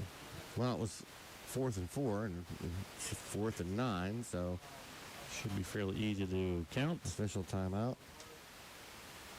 And he's looking to the sideline. He's pointing. And he says, okay, we're ready to go. He's going to blow the play clock for the whistle. Here we go. And 4th down's ready to go. Wonder how long it'll take this clock down, Jeff. Or if they'll just snap it. Well, Farrell's going to work out of the shotgun. 2 to the left and 3 to the right. He's going to try and get them to jump again, get those 5 yards back. Almost did. But this time the Colts are going to call a timeout. So we'll take a quick timeout as well. You're listening to an IMC High School Sports Night on 106.3 Cat Country and the digital TV. At Grand Beginnings Children's Center, their focus is on growing and teaching children to be the best they can be. They know children need education, inclusion, and safety. Grand Beginnings has a mission to provide a warm and nurturing environment in which each child can grow physically, emotionally, socially, intellectually, and spiritually. Grand Beginnings Children's Center with 2 locations in Indiana, teaching children to shine since 1991. Call 724-463-1819. Find them at grandbeginnings.net. Cat Country 106.3. Inside the S&T Bank broadcast booth, S&T Bank People Forward Banking. A big 4th down coming up for the Northern Cambria Colts. They trail the Panthers 17-7 with only 1:16 to go until the half. And they have a 4th, and, well, it's 9, almost 10. Yeah, this is a big play here, especially if River Valley would like to get the ball back, make sure they avoid getting scored upon to end the first half so they don't have that momentum lost going into the break. They get the ball to start the second half. But Northern Cambria, I told you at the pregame, this team is always a stingy team. They're going to play you tough. And they've got a lot of weapons on offense for sure, and we've seen them use many different formations. They've used 2 different quarterbacks. We haven't seen Malik Fox touch the ball a ton, but he's as dangerous as they come when he's out in open space. Dylan Bodak, by the way, is number 25 as that mystery has been solved. So here's the snap. Farrell's going to draw back, look to pass. He's going to toss out there to Czar. He's going to have some open running room across the left side, and he's going to dive for the first down marker and be very, very close to first down. With the officials standing, I think he has enough for it. Yep, they called a first down, Jeff. Farrell Czar picks up the first down. 6 first down of the first half. They're 2 for 2 on 4th down. Man, that would have been, from the 38 to the 28, right on. So the Colts now go quickly. The clock ticks under a minute to go. Farrell's going to draw back, look to pass. He's going to have it fire across the middle and be broken up there. Intended for number 8, Joe Butterbaugh. And broken up. His hands. Is that Wincheck backing up at 57? Wow. Wincheck maybe playing a little line with Brody Forsha being out tonight. Could have been 67. It was probably Brody. Probably was Brady Kaufman, who's wearing 67 tonight. He's got the bright pink socks on, Bill. It's easy to spot him out there. Yes, sir. So Farrell works out a shotgun with Czar beside him in the backfield. He's going to turn, just hand the ball off to Czar. He's going to try and find some running room, and he's going to be stood up by the Panther defensive line and driven backwards. Michael Wayno with the initial hit to make sure he goes in nowhere. So we have a whistle. They're going to call a flag for like a taunting here. I'm telling you. I did not see a flag. Yep. He threw a flag. Okay. There's going to be 15. There's going to be unsportsmanlike on River Valley. After making a nice play defensively, wrapping them up. No, they're calling a hold. What? A hold on a defense. On a running play? Wow. Okay, you don't see a defensive holding call very often on a running play. Unless it's a passing play, yeah. Wow. Okay, so that's going to be 10 yards. How does a holding penalty go all the way down to the 15? It's going to be because the defense holding is from the previous spot. But the previous spot wasn't the 20, nor was it the 25. I'm confused. No, either way, the Colts have the ball at the 15-yard line. The 15-yard line, and we have a whistle. I wanted to do the whistle because they got the spot wrong. Let's see. Nope, it's going to be a false start against the Colts. So they give 5 of those yards back. That holding penalty, that ball was all the way back across the 30. I don't understand how they marked that off either. It's not 10 yards from the ridge line of scrimmage, so. 1st and 15, 44 seconds to go. They do have 2 timeouts, Northern Cambria. I believe they have 2 left. So they're now behind the chains by 5 yards of 1st and 15. Danny Farrell looks to the sideline for a play. He's got Czar beside him in the backfield. He's going to take the snap and look to pass. He's going to be under pressure. He's going to roll to right. He's going to tuck it himself. He's actually going to throw it, and it's going to be incomplete. He's saying he got it. Is he officially going to give him that catch? Wow. Wow, it looked incomplete from here, Bill. My goodness. That's a 15-yard completion. And the Colts are going to call a timeout. Let's. Where'd they spot that ball? A 15-yard pickup. It's going to be at the 5. So we'll take a quick 30-second timeout as well. Let's do IMC High School Sports at 106.3 Cat Country. Remember Digital TV. Hi, I'm Eric Brocious. Many of you know me as a high school teacher and a coach. What you didn't know, though, is I'm also a businessman, owner of EMB Computing. I'd like to invite you to our new state-of-the-art facility to see our line of computers, laptops, iPads, MacBooks, and accessories. If you're a business owner, we'll assist you with your networks, servers, workstations, printers, and even your business phone systems. We are located at 57 North 11th Street in Indiana, or you can find us on the web at embcomputing.com. We are your technology specialists. Cat Country 106.3. Today's best country. Welcome back inside the S&T Bank broadcast booth. S&T Bank People Forward Banking. We'll set the situation for you. It's 17-7, but the Colts are driving at the 5-yard line with only 29 seconds to go until the half. And they're moving the ball swiftly here in this ever since late in the first quarter. They have put it together a nice drive. Now they're knocking on the door, down 17-7. With 29 seconds to go in this first half. What looked to be a dominating performance early by River Valley, Northern Cambria has answered. And they will have Farrell line up in the backfield in the shotgun with Czar beside him. He sends Czar out to the right. He's going to fire over here, look for a pass. He's going to hit number 23. He's going to be in the end zone for the touchdown. Reese Wagner from Danny Farrell.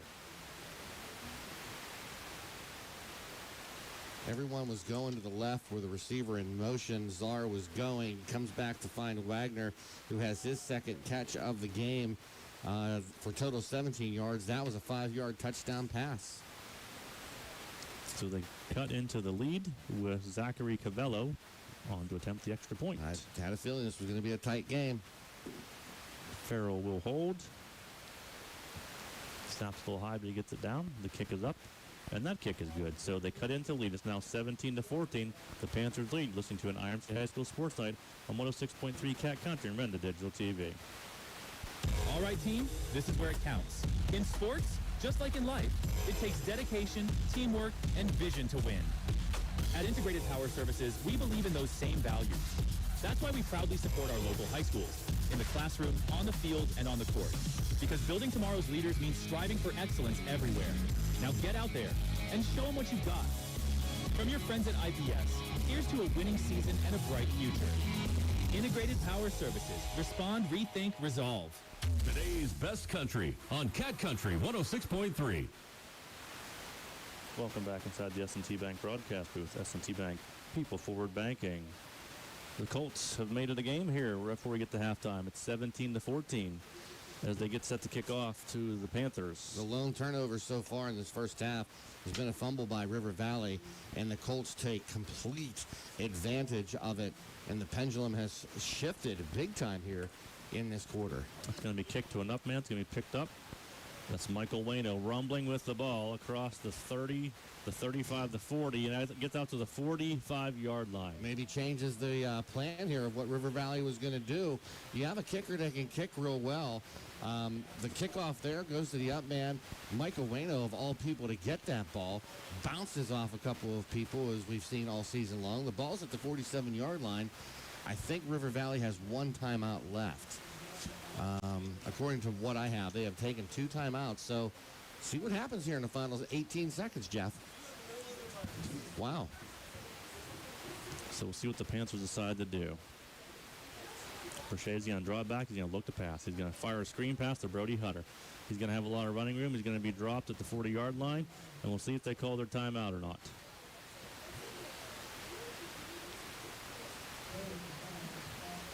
And they will use their last timeout, so we will stay right here. He picks up 12 yards, Jeff. Prochetti in the first half is perfect. He's 5 for 5. And that is his 5th. 1, 2, 3, 4. That was Hutter, right? That was Brody Hutter. And it was his 5th different receiver that he used in this first half. And it's a first down and 10. Again, you're probably going to need about another what? We've seen him kick it from 45 yards. We have, but you probably need to get to the 25-yard line to really give him a little bit shot. 25 and 30 and run him out there at senior night. Let's see what he can do. And you're going to have to get it out of bounds. The play's going to have to be a quick pass out of bounds because you don't have any timeouts Or you left. go up there and spike the ball. Yep. It's got to be quick. Only 14 seconds, and there are no timeouts left for the Panthers. This is the best we've seen Prochetti this year with the 5 for 5 in the first half. His accuracy is right on, including a 31-yard pass, a 23-yard pass. So we'll see what the Panthers dial up here on first down. The clock being their main concern and getting enough yardage to try and give Cole Heckathorn a chance at a field goal right before the half. And again, the Panthers will receive the ball when we start the second half. Their lead slim, 17-14 at the 41-yard line. Interesting play call coming up here with 14 ticks left on that clock. He's going to have 2 receivers to either side of the field. He's going to send Woodring in motion. Watch out for a screen pass to Woodring here. Prochet's going to drop back and look to pass. He's going to have plenty of time. He's going to fire it down the field. He's going to just overthrow his intended target. That was Hunter Adair down there, and he just missed him. Hunter Adair had a step, but the ball was a little bit overthrown. He went back and he fired it. So Prochetty had lots of time. He had 8 seconds left here. It's got to be something similar. It's going to be the sideline. Because now, if you go down and bound, you're going to have a hard time getting up there and spiking the ball. I like the drag. He likes to roll to the left. I like the drag coming over, throw it down to about the 30-yard line, get out of bounds with a second or two left, and, hey, why not? I'd love to see Heckathorn give it an attempt for a long one. So 8 seconds to go. Second down for the Panthers. Prochet's going to look to pass. He's going to fire it across the middle. He's going to hit Hunter Adair. He's got to get down quick. That's not going to It's not going to happen. And the clock is going to run. Total Therapy Halftime Show. Listening to an IRMC High School Sports Night on 106.3 Cat Country and Renda Digital TV. Sports contests are fueled by a desire to win. When you're in need of a fuel and oil provider, commercial or residential, turn to the winning team at Smith Coal and Oil in Northern Cambria and their sister location, Indiana Fuel and Oil, 814-948-4708. Hello? Anybody there? Tired of mechanics with banker's hours? Tire Express is open 8 to 7 weekdays, 8 to 5 Saturdays, because your schedule matters. From tune-ups to tires, our trusted techs have you covered. Tire Express. We go the extra mile, so you can too. Entitled savings of here at 5-star Mitsubishi Altoona. This October, we're brewing up scary good deals that will make your wallet save up to 10 grand on your new Mitsubishi and available 0% APR up to 60 months. On all new Mitsubishi models.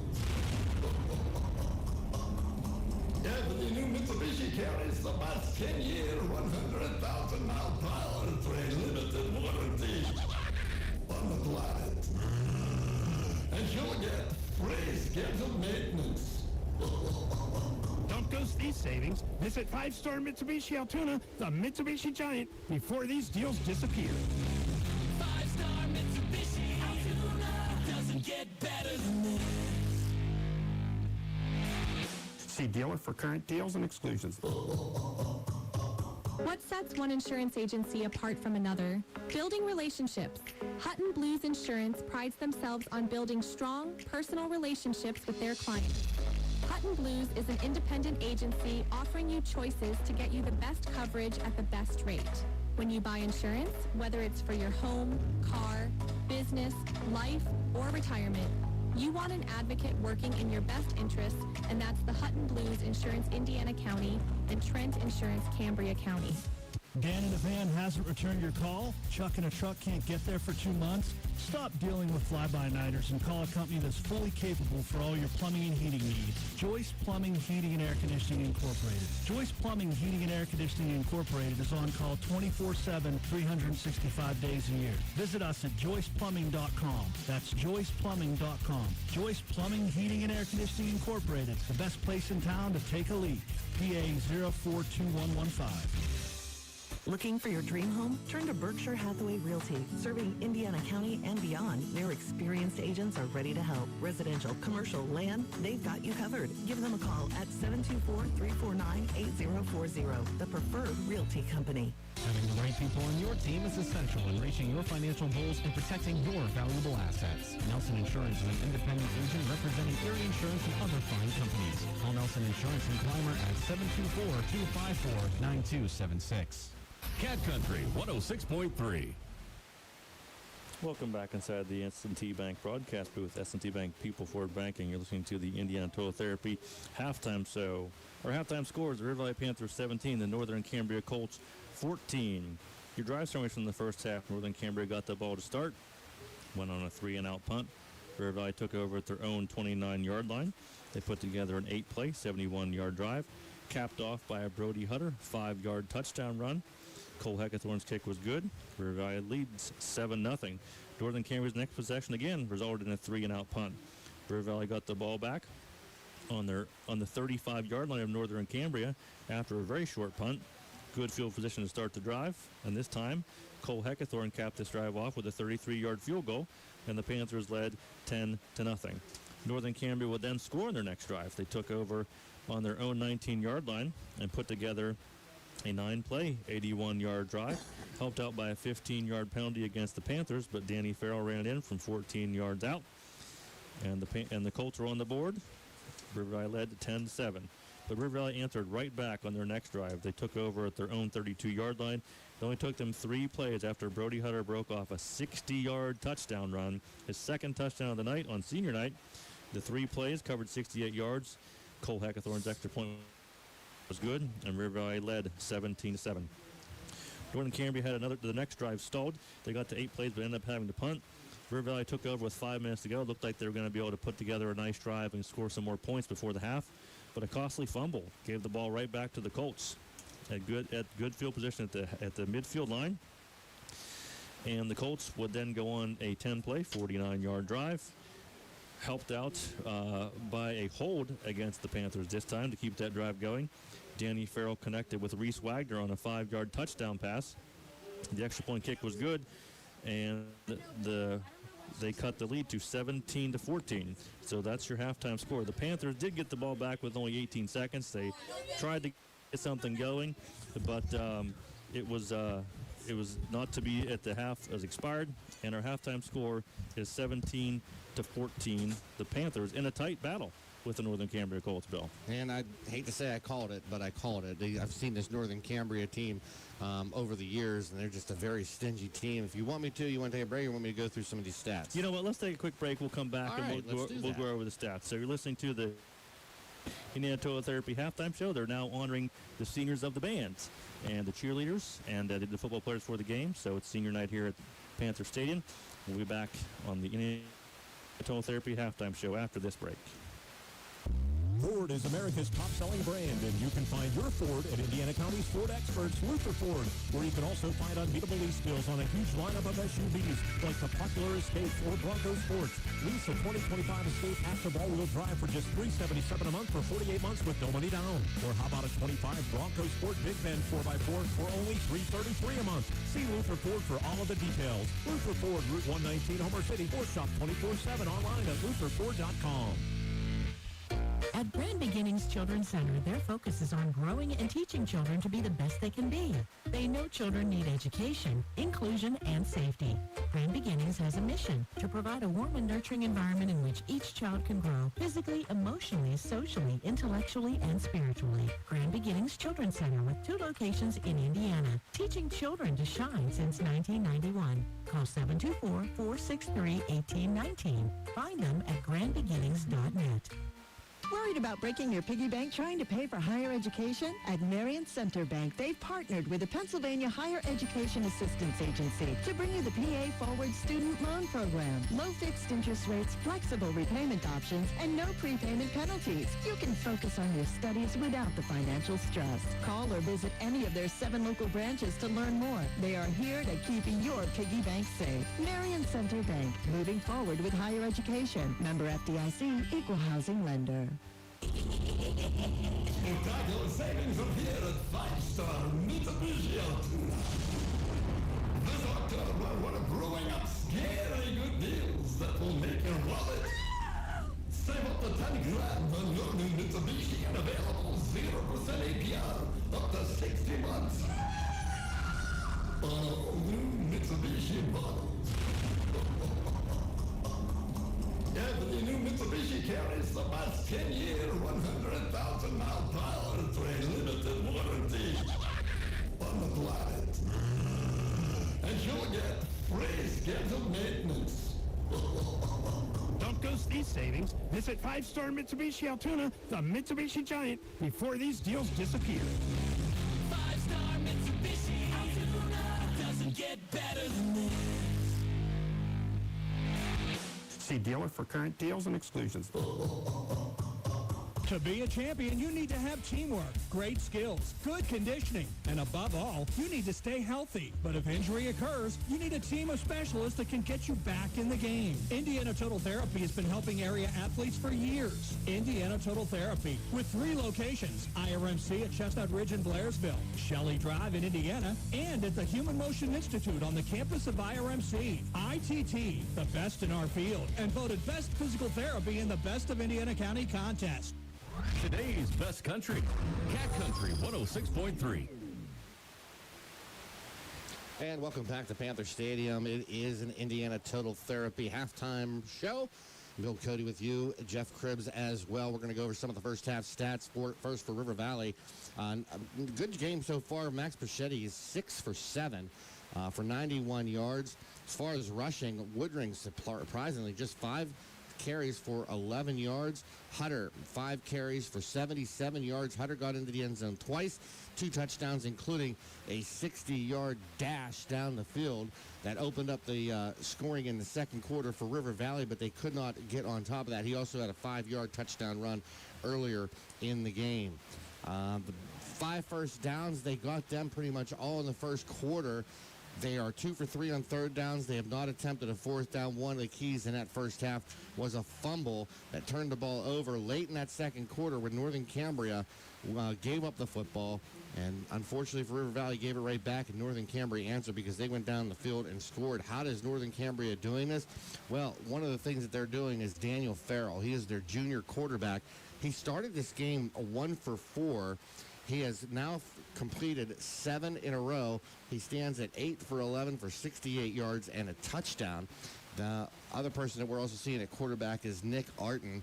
He is a sophomore, and he has thrown the ball 4 times, completed 2 for a total of 18 yards. Farrell, of course, with that big touchdown pass. That was caught by Wagner. He had a 5-yard touchdown collection. He had 2 catches for 17 yards. Malik Fox, we talked about him and how much we might hear his name. He has done it via the receiving tonight. 4 catches, 444 yards. I told you about Wagner had the 2 catches for 17 yards. Brawley had a catch for 11. Farrell caught a pass as well for 11 yards. He got that from Arton, one of his 2 completions.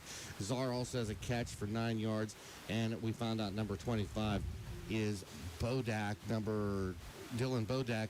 He is a sophomore, and we've seen him on defense, too, make a couple of nice plays, including getting in the face of Max Pachetti. One of the big things, Jeff, as I was talking about, is He went out to get hot chocolate and didn't bring me any. Sorry, Bill. That's okay that Farrell has completed his last 7 attempts. He started 1 for 4, but he's now thrown 7 straight, including that touchdown. River Valley's in a dogfight, and they're in a dogfight. If they want to host a District 6 playoff game here next Friday night, they're going to have to change some things. That locker room would be interesting. I think Northern Cambria would go into that locker room with a little momentum, the way they finished, especially late in that first quarter, and then all of the second quarter belonged to Northern Cambria outside of that 60-yard touchdown run by Hutter.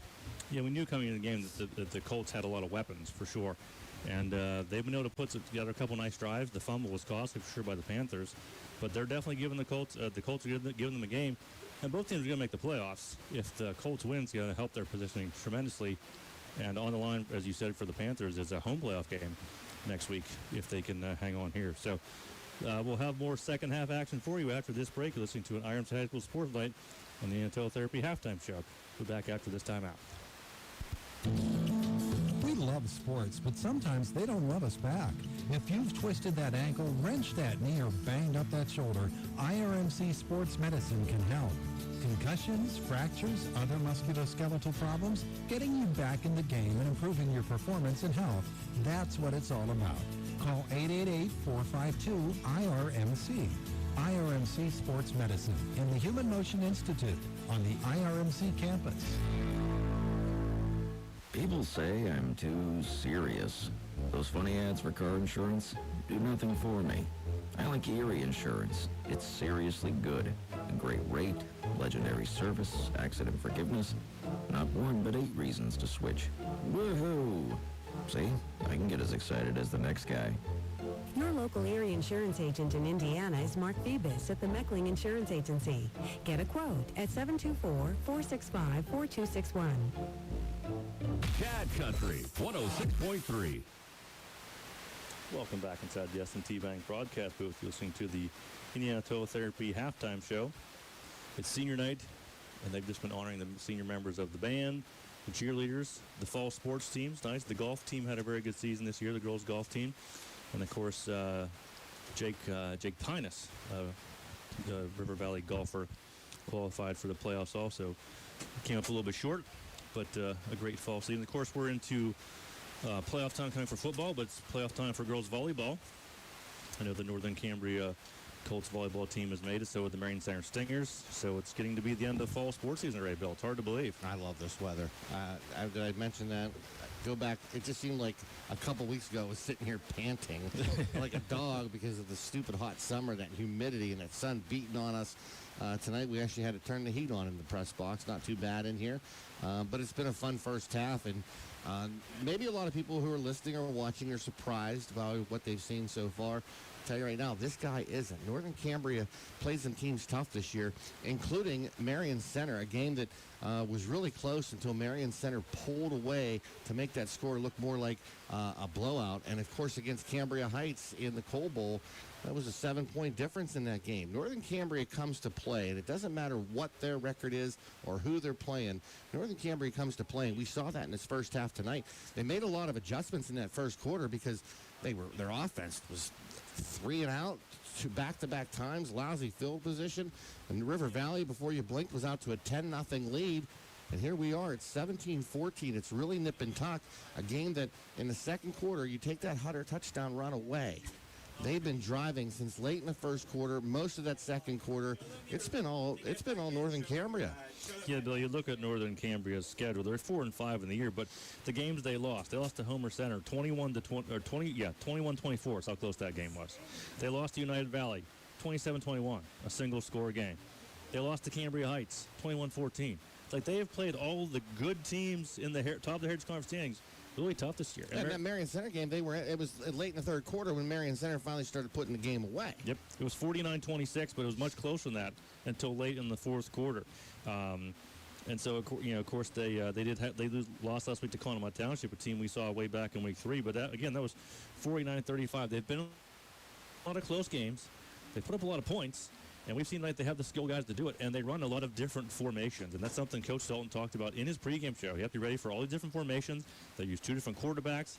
We saw them line up in a a shotgun wishbone is the best way I can describe that it was formation. weird. It was wacky. They sent all 5 guys to the left side of the They formation. stacked them. You kind of knew a wide receiver screen was coming on that.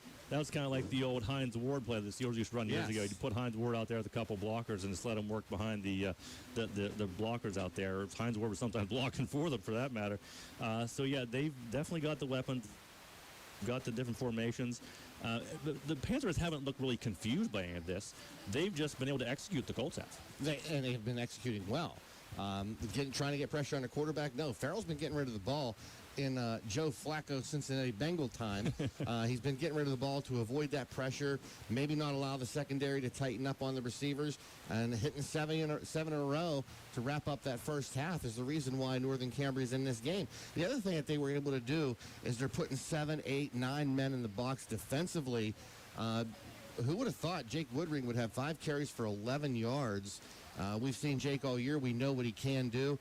Hutter had the big run, 60 yards, but other than that, Northern Cambria is not surrendering too much. Turn to Max Perchetti. He's been able to throw the ball. He's 6 for 7, taking care of the ball, no interceptions. The one turnover in the first half has been costly for River Valley. So what are the Panthers, what's the adjustments they need to make in the second half to hoard off this Northern Cambria team who's got to be very confident right now? I think it's almost like you have to go back to what worked in the Stingers game. They need to keep the ball away from the Colts at this point. They need to come out, they get the ball started second half, a long sustained drive to go a long way to get some points on the board and blow that cushion back up that they had before the Colts cut into it right before the half. Yeah, and you got 2 very experienced coaches. Of course, we know how experienced Ed Dalton is, but Coach Judy for Northern Cambria, he's been there a while. Right now, this is turning it went from a checkers game to chess. We've seen adjustments made by Northern Cambria's offense. We've seen adjustments made by Northern Cambria's defense. River Valley has had to adapt to some changes to answer what Northern Cambria's been doing, especially in the running game. So it's going to be really interesting.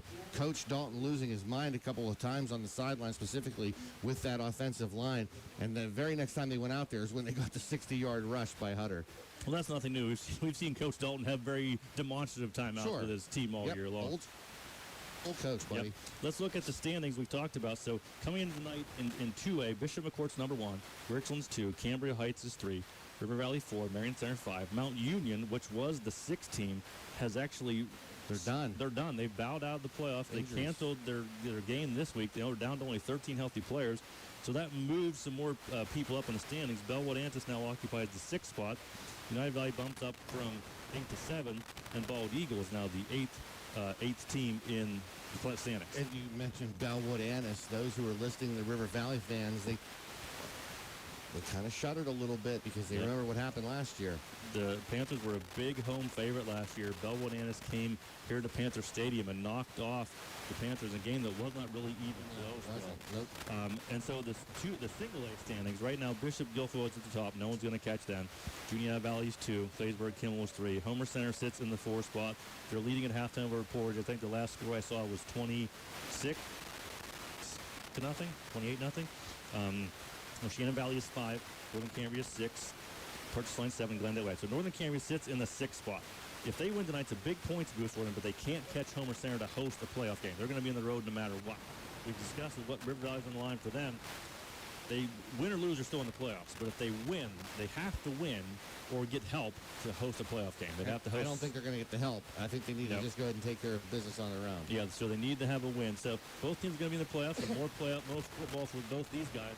But Bill, as you mentioned, it's sort of a chess match between these 2 experienced coaches. Sam Schutte now in his 9th year. Coach Dalton's been coaching since, you and I were babies. I don't know. He's been around for a long time. We obviously got to experience his trip back to Curtis Line a few weeks ago, and that great 1991 team he had. Went 13-1. Made it the whole way to the state semifinal game, not the District 6 semifinals. They won District 6. They went to the state semifinals that year. So it would have been really cool.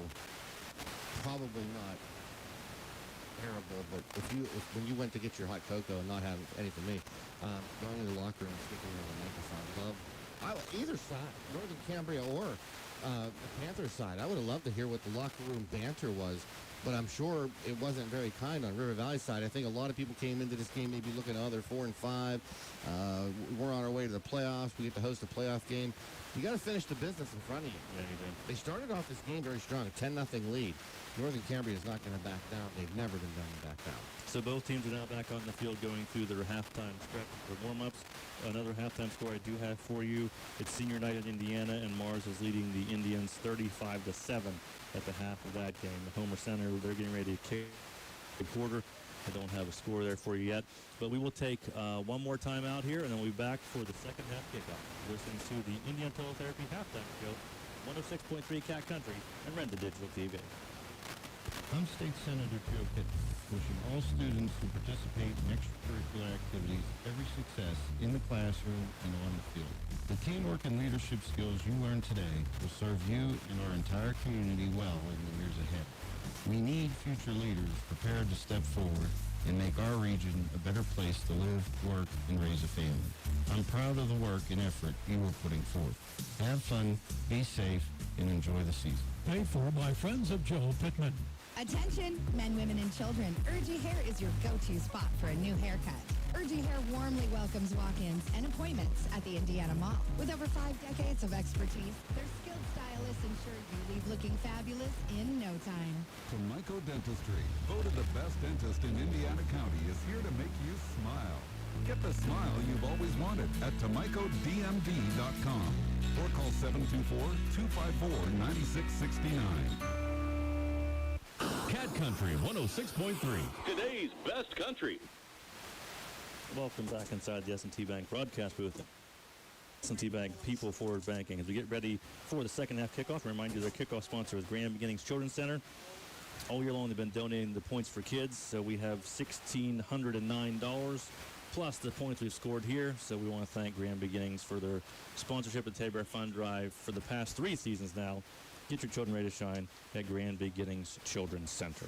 The big surprise to me as I go finish these stats, last week at Marion Center, Northern Cambria had River Valley had like 33 plays in the first half compared to Marion Center, who I think had under 20. I think it was like 15 or 16. Tonight, Northern Cambria has run 28 offensive plays in that first half compared to just 19 for River Valley. So when flipping the script, time of possession, it was all last week River Valley. Tonight, the Colts are the ones that are running the clock. Let's see how things change here and the adjustments that were made as we get ready to start the second half in a very tight football game. The other halftime score I have for you is Homer Center is over comfortably leading Portage 35-0. Somebody told me that Coach Page only beat Portage once in his career. Wow, which spans many, many seasons. I believe he's coaching in his 200th game tonight, Bill. Wow. So, will the Colts dare to try an onside kick for the start of the second half? I'm going to say no. Okay. I will agree with you. I will say no as well. I think we're going to see it, but they're going to kick off right to left, and the ball is indeed kicked deep. And you're taken by an up man there. Right out across the 30. He's going to cut back towards the sideline. That was Jake Woodring. Jake Woodring up to receive the back position, not deep, as they try and keep it away from Jake Woodring. 35-yard line, 1st and 10. Let's see what River Valley comes out with. Brechetti was 6 for 7 again in that first half. See what they do and see how Northern Cambria clogs that box, holding Jake Woodring to just 11 yards rushing in the first half. And last week he was the IRMC Renda Media Player of the Week for Heritage Conference All-Athletes. But tonight, a different story against the tough Colts defense. So Prochet is going to turn and hand the ball off right up the middle to Brody Hutter. And he's going to push forward for a gain of about 3 yards. Yeah, he'll get 3 on that play, bring up 2nd down and 7. You know, when Northern Cambria played against Marion Center, and a game that Marion Center pulled away late in the 3rd quarter into the 4th quarter of that football game, it was the wearing down of that defense from Northern Cambria. You have to think if River Valley is going to get out of here with a win, maybe they try to start doing the same thing and wearing down that defense. Big advantage. Hold on to that ball. For the Panthers, as they run a separate offensive and defensive line, those guys get the rest in between. This time it's going to be a handoff up the middle to Brody Hutter again. He's going to fall forward for him, probably another 3 yards. And actually, I guess it would have been more than that. He's going to bring up a 3rd and short. Yeah, 3rd and 1, long one. Going to spot the ball right at the 44-yard line. 2 for 3 on 3rd downs in that first half. So see if they can convert this 3rd and short, their first possession of the second half. They're going to snap the ball and push forward. And Perschetti is going to have it. Yeah, he went up the whole way to the 48, I think. He just followed the blocking, and Perschetti just dove forward himself. Unofficially, Jeff, but that's Perchetti's actual first credited run in this game for 3 yards. And it is a first down. The ball will be at the 48-yard line. So first down for the Panthers. This is what they need to do. Get the first downs, move the chains. We don't need big splash plays. Let's own the clock. Let's take possession back of this game. 1st and 10, just shy of the 50-yard line. Perchetti's understanding. He's going to send a Darren motion this time. He's going to fake a handoff to Adair. He's going to roll out, look to pass. He's going to have a wide open Brody Hunter rumbling down the right sideline. He's going to cut across the sideline, break a tackle, and be the whole way down inside the 15-yard line. Wow, big completion for Brody Hunter. 38 yards when it's all said and done. Perchetti with another completion, and Hunter with another big play. They're going to spot that ball inside the 15 at the 13-yard line. So that's 37, 39 yards officially. Big play. Big pass play. You don't see Brody Hunter out in the pass pattern very often, Bill. No. Senior night. Brody's having himself a senior night. He already has 2 touchdowns. Big catch there. Was a couple of missed tackles from getting a 3rd. He has deceptive speed, as we've seen. This time he's going to fake the handoff to Hunter. Perchetti's going to keep it around the right side. He's going to break a tackle, be in the end zone. Touchdown, Max Perchetti. Well, you want to talk about adjustments. Maybe they don't want to wait. Second touch of the ball on this drive, second touch of the game, is a 13-yard rush by Perchetti.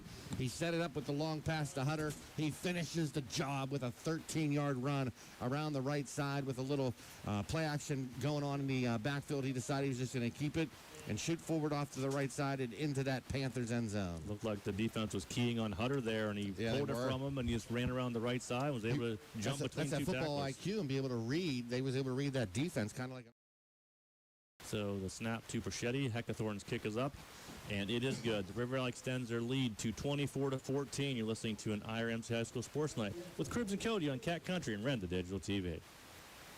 Where you buy your copiers may not matter much to you until it stops working.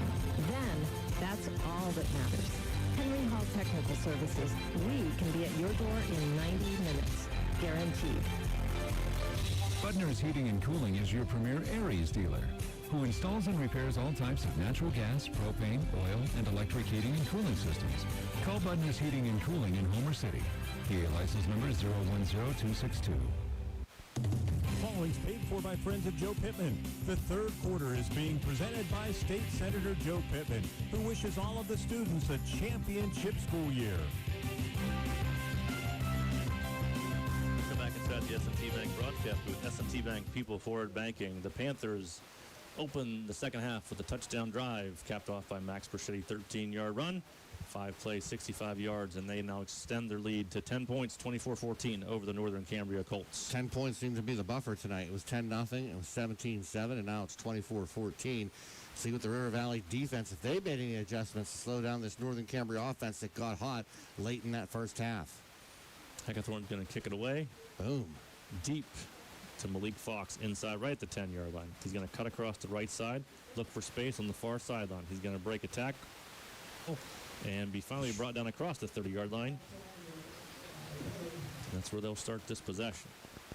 Mark him at the 30, either 32 or 30. Haven't spotted the ball just yet. Yeah, 33-yard line, so not bad of a return by Fox, but we'll see what this River Valley defense changes they needed to make, how they're going to stop this Northern Cambria offense that kind of figured it out after 2 3-and-outs to start the game.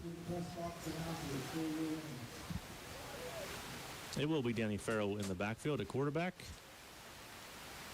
working on the shotgun. He's going to take the snap. He's going to look to pass. He's going to fire it over the right-hand side.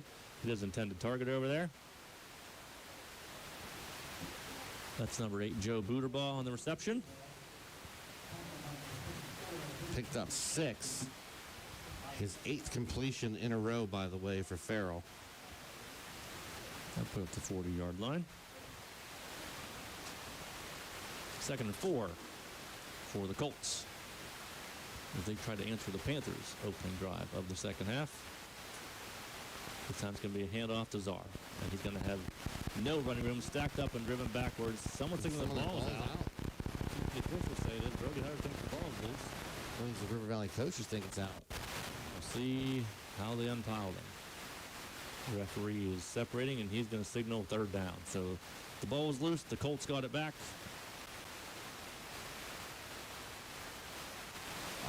Okay. Levi Czar with no gain, it looks like. They're actually going to loosen her. He's going to take him back to the 39. Yep. Lost the yard on the play, so a 3rd down coming up. 1 for 6 on 3rd down so far in this game are the Colts. Danny Farrell works out of the shotgun. We got Czar with him in the back. He's going to look to pass. He's going to be pressured. He's going to just look to run. I'm going to tuck it, and he's going to gain not enough for the 1st down. He's going to get back to the line of scrimmage and be dropped. Good pressure in the backfield by number 67, Brady Kaufman. And Wayno was the one who was able to grab the shoestrings and stop him before he got too far. Had some momentum running there. Put the ball right back at the ridge line. Everyone's looking around. Is there a penalty? I don't see. 4, 5. They're going backwards. Oh, there must have been a penalty. The referee just picked it up. I did not see what he signaled, but I just saw him pick a flag back up. Had to be a hold. So it goes back to the 28-yard line. I'm surprised they took it. Maybe they didn't want them to chance it on 4th and short. So it's going to be 3rd and long now for the Colts. Okay, so they'll get another shot at it, but it's going to be good. They got to get all the way to the 43-yard line, and they're at their own 28. 3rd and 16 for the Colts. And Danny Farrell's going to be by himself in the backfield. He's going to send 3 guys to the left, 2 to the right. He's going to get the snap. He's going to fire it out there. Hit his intended target, number 23, and he's not going to go anywhere. Reese Wagner dropped for a loss again. Great play defensively. Holding on was Lucas Kishlock. Came up, kind of sniffed out that play. Another completion, but it goes nowhere. Absolutely 0 yards on that catch. Jeff, who was the receiver on that? That was number 23, Reese Wagner. So his 3rd catch, but nothing wrong. And how about as he lost yards, they would bring on the punt. So forcing them to punt after scoring on your first drive in the second half. This is going the way River Valley planned it out at halftime, I'm sure. So that's number 25, Dylan Bodak, back to punt it. It's going to be a high punt heading towards the sideline. Woodring's just going to get away from him, let it bounce out of bounds. The Colts player tries to toss it back in. Not like it was the end zone. Yeah, let's see where they're going to mark it over there. Official standing at the 35, so 35 it looks punt. like. Yeah. So 37-yard punt. Had a terrible punt in the first half that just went for 5 yards. But all River Valley was able to do on that that big gift was get a field goal out of it. So we're now 6:48 to go in the 3rd quarter. River Valley taking over at their own 35-yard line, looking to extend their 10-point lead over the Colts, currently 24-14. The Panthers are going to send 3 guys out wide this time. And Prochet is going to turn and hand the ball up the middle. Adair is met by several folks from the Barnesboro area. Yep. He actually is going to lose a yard. Not much running room there for Hunter Adair. The only one that had a lot of running room tonight, Bill, has been Brody Hutter. Jake Woodring's been bottled up. Hunter Adair's been bottled up. Brody's having himself a nice senior night. 60-yard touchdown run. I bet you that was a lot of fun for him as he was running to that end zone. So they actually have him marked down as a 1-yard loss. So it's 2nd and 11 for the Panthers. This time only Brzezinski is out wide. Prochet's going to look to pass him. And here Brzezinski across the middle. Nice gain. Ooh, that was a dangerous tackle. Wow. It was. Gage Shonsky went low. Real low. Well, he was wrapped up. But Brzezinski jumps right back up. His 2nd reception of the night. It's 12 yards. It moves the sticks. The 7th first down of the night. And Max Prochetti, 8 for 9. Good completion percentage, eh? Ball marked at 47-yard line. We don't see Max throw a lot, but it's something they've been working on all season long. They do run this triple option. It's meant to be a confusing running offense for them, and it's worked well all season long. Brody Hutter with more tough yards up the middle. He's going to gain about 3, just dragging guys with him. Just love that. They're pulling on the ball. He's hanging on to it with 2 hands. Don't want another fumble. He runs with everything he has, picks up 3 yards, and someone will say there might be listening, yeah, he picked up 3 yards or he picked up 2 yards. You need to see how he's picking these yards up. If you're not watching on Red Digital TV, you're missing some tough running by Brody Hutter. We thank you for joining us tonight. We've been able to bring you all the home games on Red Digital TV. Of course, we've been with you all season long on 106.3 Cat Country. Boucher's going to turn and toss the ball to Woodring this time. He's going to have a little room this time, but quickly, the hole nice closes. Tackle. He's brought down by number 24, Gage Shonsky. Wow. Usually we see Woodring throughout the season, he would make that one-man miss and get to that second level. He was gaining a little speed there, but Shonsky went down low and took him down. A great one-on-one tackle because behind Shonsky wasn't much except for Green for Woodring, but he stopped for a gain of 3. It brings up a 3rd down. They've been successful on 3rd down tonight, 2 for 3. 3rd and 4 for the Panthers. They cross the midfield stripe into Colts territory. This time they'll have nobody wide. Everybody's in tight the formation. He's going to turn the handball to Brody Hutter. Nope. Why not? Oh, he kept it. He pulled it. Great run by Max Perchetti. Faked me out again. That's the 13th time this year that Max Perchetti's faked me out on a handoff. A great run there by Max. Yeah. He read that perfectly because there was nothing out on the right. And timeout on the field, Jeff. We'll have a timeout. So we'll take a timeout as well. You're listening to an IRMC High School Sports Site on 106.3 Cat Country and Red Digital TV. Well, Monty, if this call goes their way, it could be a total game changer. After further review, the Rolling on the Field stands. The Ford F-150 is the best-selling truck in America for 48 years, and Luther Ford in Homer City is Indiana County's truck headquarters. When it comes to trucks, Luther Ford rules. Right now, lease a 2025 F-150 4x4 Super Crew for just $399 a month for 48 months. See dealer for details. We're in the 4th quarter of 2025, and there's never been a better time to buy. Get into the game at your Ford experts. Luther Ford, Route 119, Homer City. We love sports, but sometimes they don't love us back. If you've twisted that ankle, wrenched that knee, or banged up that shoulder, IRMC Sports Medicine can help. Concussions, fractures, other musculoskeletal problems, getting you back in the game and improving your performance and health. That's what it's all about. Call 888-452-IRMC. IRMC Sports Medicine in the Human Motion Institute on the IRMC campus. Following's paid for by friends of Joe Pittman. The 3rd quarter is being presented by State Senator Joe Pittman, who wishes all of the students a championship school year.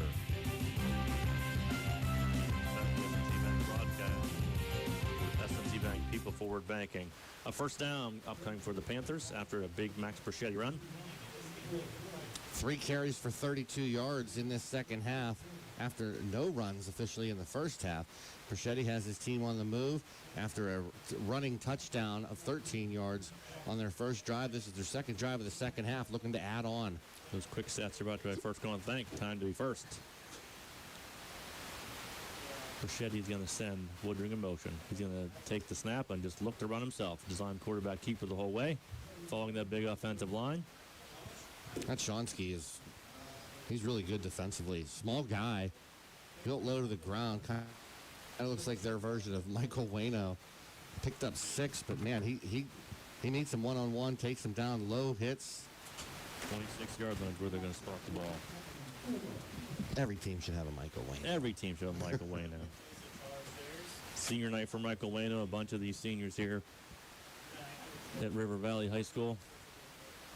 Perchetti back under center. This time he is going to hand it all to Brody Hutter. And the line just pushes and pushes and pushes and easily gains enough for the first down. That's a lot of humanity just marching down the field there, Bill. That's the best way to put it, too. His 9th carry of the night. I was joking around when they were showing the senior pictures. I said they should show Hutter sitting in a hot tub because he puts his body through it every Friday night. I mean, he's just a hard-nosed player, really fun to watch. 1st and 10 at the 22-yard line. Their 9th first down. Their 4th one of this second half. He is the prototypical fullback for this offense. Adair's going to go in motion. He's going to hand it to Adair, then hand it around to Woodring. A little reverse action. Woodring's going to go around the right-hand side, be spun, hang on to the ball, luckily. Nice pickup. Yeah, he still picks up, 9 yards on the play. So Woodring, I believe that's his biggest run of the night. It is, Jeff. They've been, like you said, bottling him up.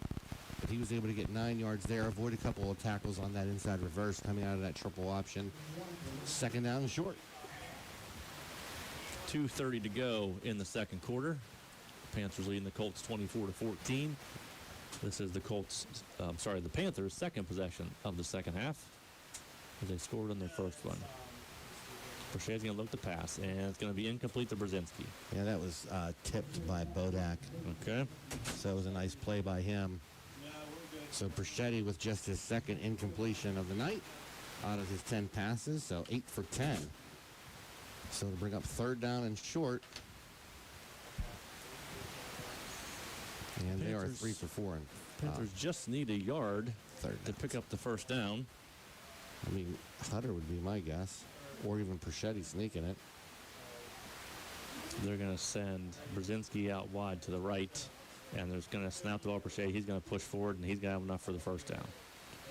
Yep, he'll pick up 2 yards, and they'll move the sticks. The 10th first down. They had 5 first downs all of the first half. They got 5 already here in third quarter alone.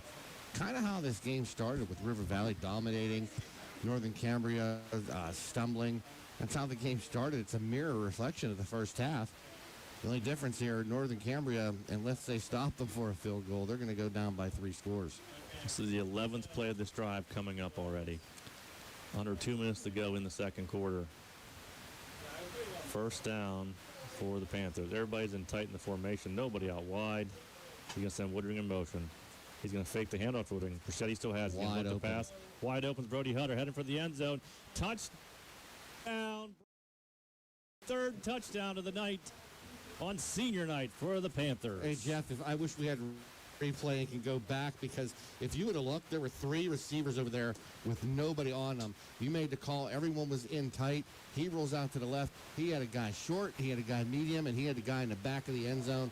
Why not? It's senior night. Hutter, 3 tutties here in this game. So and the 11 separation now. The 11-yard TD pass from Brechetti to Hutter. Heckathorn going up the extra point. The snap is down. The kick is up. And that kick is good. The Panthers extend their lead to 31-14. You listen to an IRMC High School Sports Night with Cribs and Cody on Cat Country and Renda Digital TV.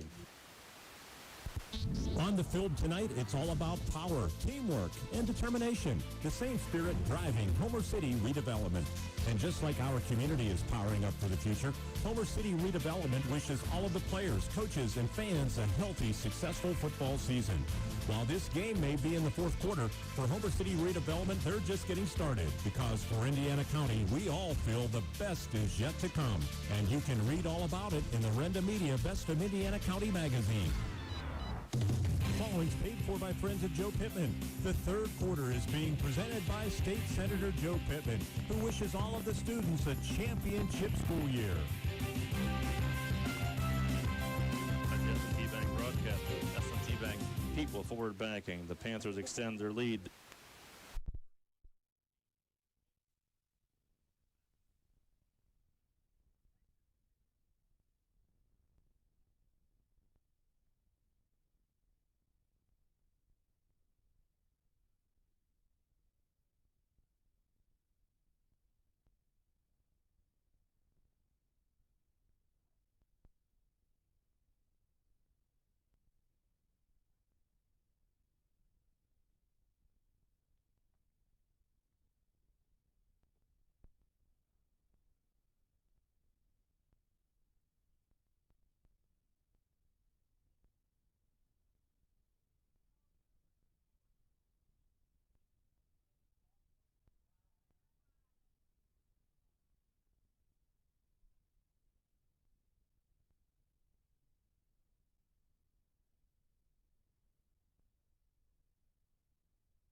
He will send 3 guys to the right side of the formation. Nobody with him in the backfield. 1 guy out to the left as Farrell calls for the snap. And we have a whistle. Everyone moved. I think somebody moved. Let's see who they called on.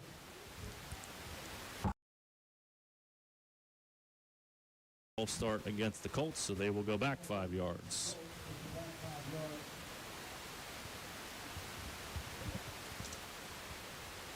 So we'll do 3rd down again.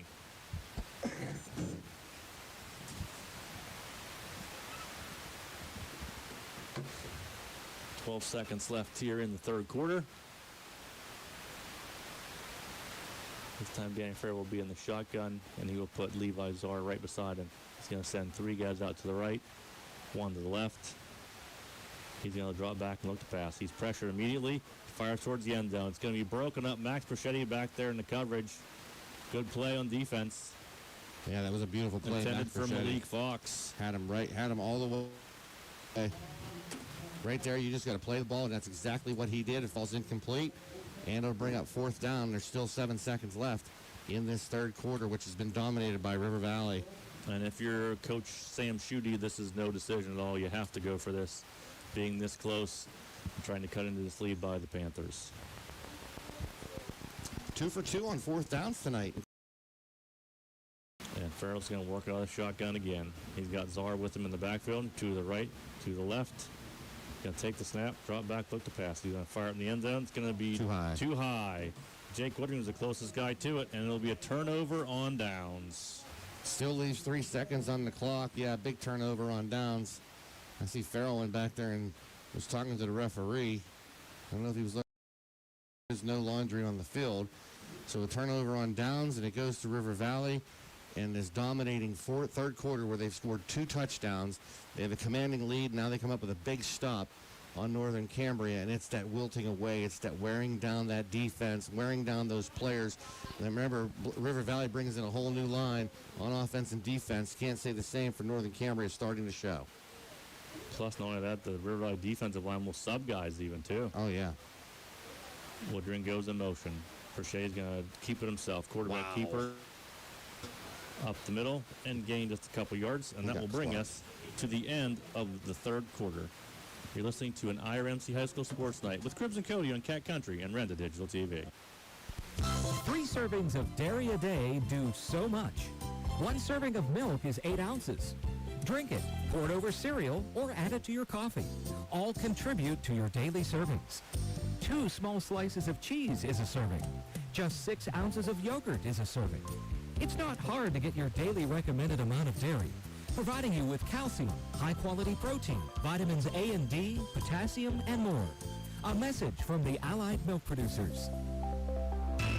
At First Commonwealth Bank, we know that financial confidence begins with the right account for the way you manage your money. All of our checking accounts are packed with online tools, including Credit Score Manager, with 24/7 access to your credit report.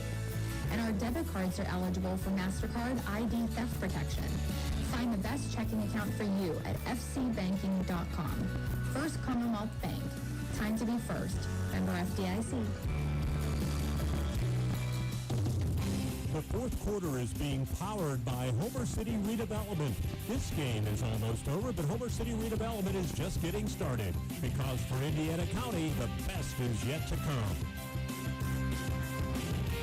Inside the S&T Bank broadcast booth, S&T Bank People Forward Banking. We start the 4th quarter with the Panthers taking over after turnover on down for the Colts. On that 2-yard run by Proschetti, he was the meat inside the sandwich. Tyler McCreary from one side and Gage Shonsky from the other took down Proschetti in a pretty hard hit after a pickup of 2. 2nd down and 8. They are backed up at their own 16-yard line. This time they send nobody out wide. Everybody's in tight in the formation. And Prochet's going to turn and fake the handoff, pull it, keep it himself around the right-hand side, and be closer enough for the 1st down. A good pull there again by Max Proschetti. They are keying on Brody Hutter. Why not with the night he's had? And Proschetti picks up another nice run. Yeah, 11 yards. Moves the sticks, Jeff. Their 11th 1st down. They have been really pounding on here in the 2nd half. So whatever he said at halftime worked. We'll ask Coach Dalton that in our post-game show. I will. What if he you don't asked. mind, I'll probably talk to him. All right, so we're out to 28-yard line. Score update for you. Homer Center leads Portage 41-6 right now. And Coach Dalton wants to talk. So we're taking time out as well. You're listening to an IMC High School Sports Night on 106.3 Cat Country. Remember the digital TV. We love sports, but sometimes they don't love us back. If you've twisted that ankle, wrenched that knee, or banged up that shoulder, IRMC Sports Medicine can help. Concussions, fractures, other musculoskeletal problems, getting you back in the game and improving your performance and health. That's what it's all about. Call 888-452-IRMC. IRMC Sports Medicine in the Human Motion Institute on the IRMC campus. The fourth quarter is being powered by Homer City Redevelopment. This game is almost over, but Homer City Redevelopment is just getting started because for Indiana County, the best is yet to come. At the S&T Bank broadcast booth, S&T Bank People Forward Banking. Coach Dalton is done talking to his Panther squad where they lead 31-14 over the Northern Cambria Colts.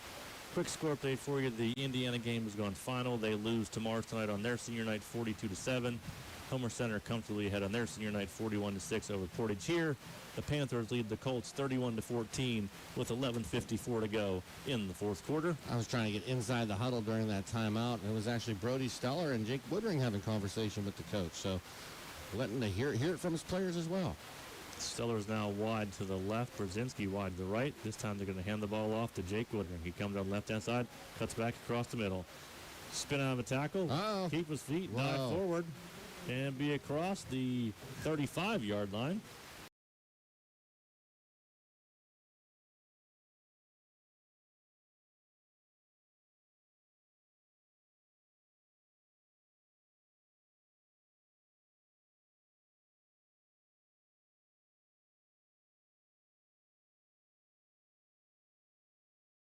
Across the 35 to the 36. Third down. Isn't it third down? Second. Second down, my bad. 2nd and 2 for the Panthers. This time he's going to hand off to Brody Hutter. He's going to push forward, and I think he's going to get those 2 yards. Real tough yards, of course, but that's how Brody Hutter runs. See where they mark it, if they're going to move the sticks. Yep. And the far side official says move those sticks. Says yes. Hutter needed 2. He got 2.1 yards. That's all you need. What a workhorse. Again, we do not know yet if Brody Hutter will be available for the playoff game. He has an appeal hearing because he's a transfer from Mount Pleasant. That hearing will be held Thursday of next week with the PIAA. So it'll be a short notice to know if they will have their fullback Brody Hutter available for the playoff game wherever it is next week. It's looking like making a memorable game tonight. Might be home if the score holds. Brachet's going to drop back and look to pass. He's going to roll right. He has plenty of time. Now he's going to be chased out of the pocket. He's going to fire it downfield and just tipped away. Good play there by number 23, Reese Wagner. He was an intended pass to Adair, who was trying to get lost behind that defense. And nice play, like you said, by the defender. And, yeah, Perchetti had time. He was rolling. Finally had to get rid of it. Threw it towards the sideline, where maybe if the only person who was going to catch it would have been his guy. It was tipped out of bounds. It wouldn't have been an interception. It was going to be out of bounds. But good decision there by Max Perchetti. With the lead, be safe, keep the ball. You've only turned it over once. 2nd and 10 now for the Panthers.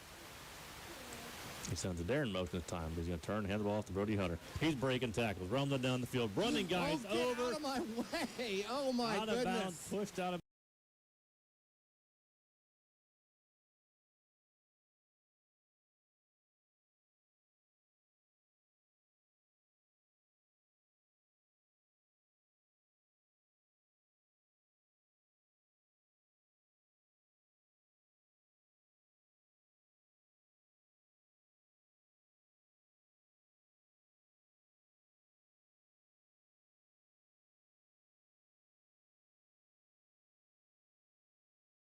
Panther Stadium.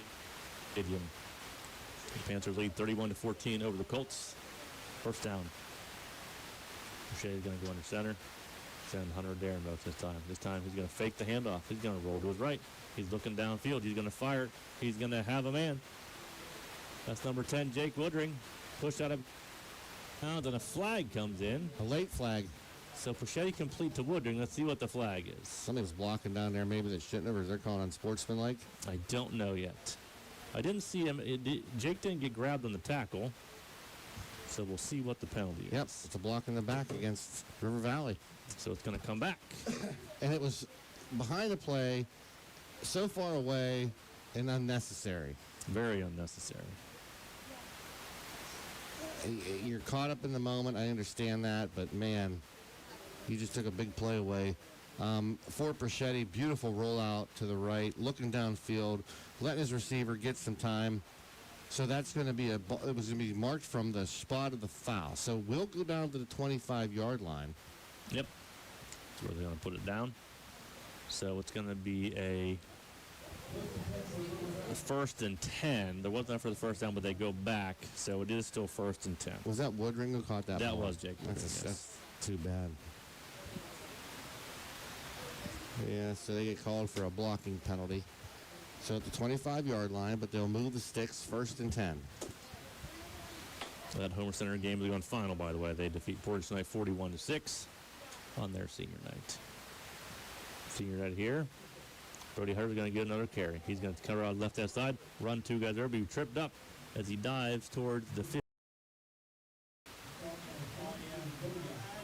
Like the human bowling ball tonight. Brody Every night. Those tough running. 9 yards. He has 12 carries now, Jeff. I spot that to 16, correct? Yep. 3 touchdowns.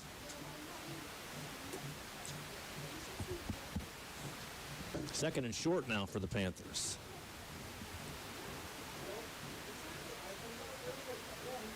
Perchetti's going to turn the handle off to Brody Hutter yet again. This time he's pushed backwards, met by 2 Colt defenders. Let's see if they get him enough forward progress for the first down. Forward progress is going to move the sticks. I think he got 1 yard there. And looks like he did. They're going to put the ball down to 15 and move the chains. 5 first downs in that entire first half for River Valley. They kind of slowed down after that first quarter. They've got 10 first downs already in this second half, so they flipped the switch. 9 minutes to go here in the game. The Panthers ahead 31-14 over the Colts. This play coming up will be the 10th play of this drive. The Colts are on a player on the field late. This time only Brzezinski is out wide to the right. They send Woodring in motion. He's going to get the ball. He's going to try and cut back up the middle, but be dropped in the backfield. Good open field tackle there by number 25. Bodek. Dylan Bodek. He's had a nice game defensively. He certainly has. We've called his name quite a bit once we figured out who he was. Glad we can give him credit. He's having a good game. So no gain there.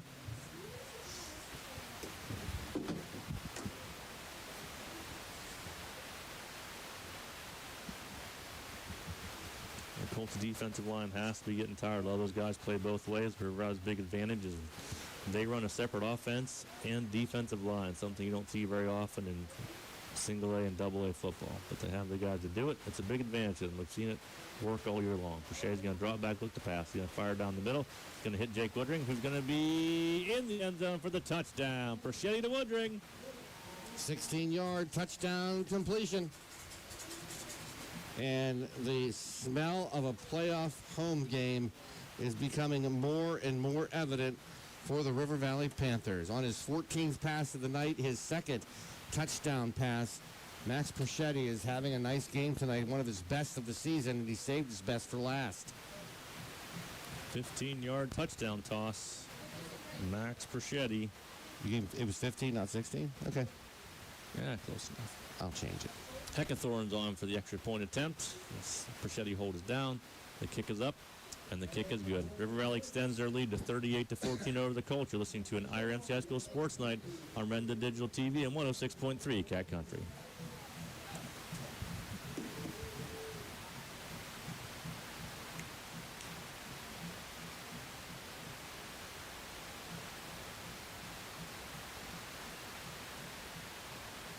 Okay, we're going to stay right here. We won't take a break after all. So the 11-play drive, after River Valley stops, gets the turnover down to their own 14-yard line, they go 11 plays, march down the field, capped off by Max Prochet to Jake Woodring, 15-yard touchdown pass. As I said, 11 plays. You said 11 plays. So what was their previous touchdown drive? Wasn't it another double-digit drive? The last one was 11 plays as well. See, that's exactly what they wanted to do here, just like they did last week at Marion Center, although it took them until after halftime to get the ownership of that clock. Long, sustained drives, piling up first downs, piling up yards, and piling up your lead. You're up by 24 with 7:55 to go, and a home playoff game on the way for River Valley. Just a pooch kick. Keeping it away from you-know-who. Malik Fox. It's going to bring it up to across the 40-yard line, so they get pretty good yardage out of it after all. And that was Wagner on the return. So 1st and 10 for the Northern Cambria Colts, whose momentum that they had going into halftime is all but gone. They're right at the 40-yard line. I don't even have them. They have one first down in the second half. Maybe. They've struggled. 7:50 to go in the game.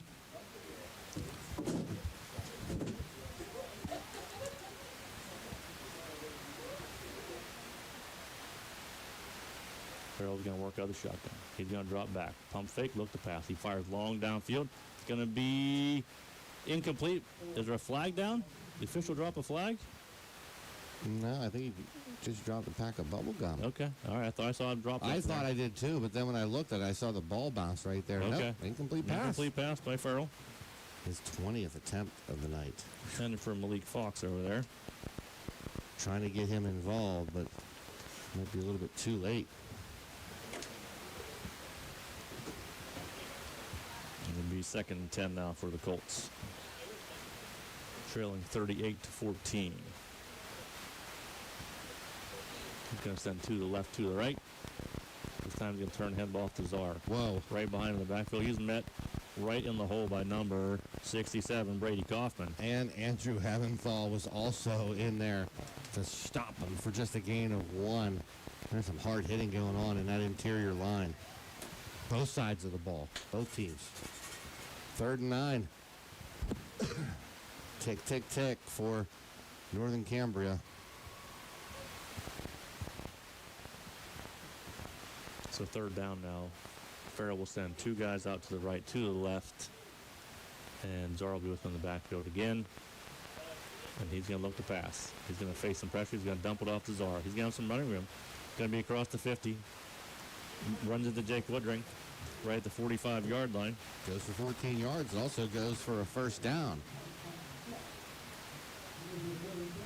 They'll spot the ball right at the 45-yard line of the Panthers. His first reception of the second half. He has 2 in the game. The Colts try and go a little quicker here. They send 3 guys out to the right. Farrell calls for the snap. He's going to fire across the middle. Nobody home. Incomplete. And even if Levi Zard caught it, Brady Kaufman was waiting for him. Pretty psyched about that, aren't you, Brady? He's having himself a good night also. Brady Kaufman, only a junior. He'll be back again next year for this Panthers team. 3rd. I'm sorry, it's only 2nd down. 2nd and 10 for the Colts. He's going to send Malik Fox in motion. He's going to hand the ball off to him. He's going to try and come on the right side. Going to break a tackle. Be spun around by Jake Woodring, still on his feet. And Woodring grabs him from behind and waits for the cavalry to guys come in. rally to the ball, and they finally bring him down. But Malik Fox is a shifty runner. Slippery, no doubt about it. I think he made every player on River Valley miss, and then Woodring with his 2nd attempt got him, and then the other guys came and helped out. But he picked up 4 yards, ran about 19 to get those 4. So it'll be 3rd and 6 for the Colts. 2 guys to the right, 2 to the left. Farrell working out of the shotgun with Levi Czar with him in the backfield. Farrell's going to drop back, look to pass. He's going to fire it over the middle. Incomplete, intended for Malik Fox. Hunter Stewart, or I'm sorry, not Hunter Stewart, I keep doing that. Wagner was also over there, and he kind of like stopped. So I didn't know if he was going for Wagner or if he was going for Fox. They're both in the area. They say if you have two receivers in the area, that's never a good thing That's for not the a offense. good thing. So, fourth down. They're 2 for 3 on fourth downs tonight, but this is pretty much fourth down in the game. Even though there's 5:50 to go, you're down 38-14. If you turn the ball over on downs here, you may not get it back, and you're in a pretty deep hole for the Northern Maybe Cambria if Colts. you get it back, just not enough time. So 3 go to the left to 1 to the right. Farrell's going to work out of the shotgun. He's going to face pressure, immediately be flushed out of the pocket. He's going to fire the ball away. It's going to be short for his intended receiver over there. Great pressure by the defensive line, and that's going to be an incompletion and a turnover on downs. I think it was the first time that they were able to get pressure on him. So we have a timeout in the field. You're listening to an IRMC High School Sports Night on 106.3 Cat Country and Renda Digital TV.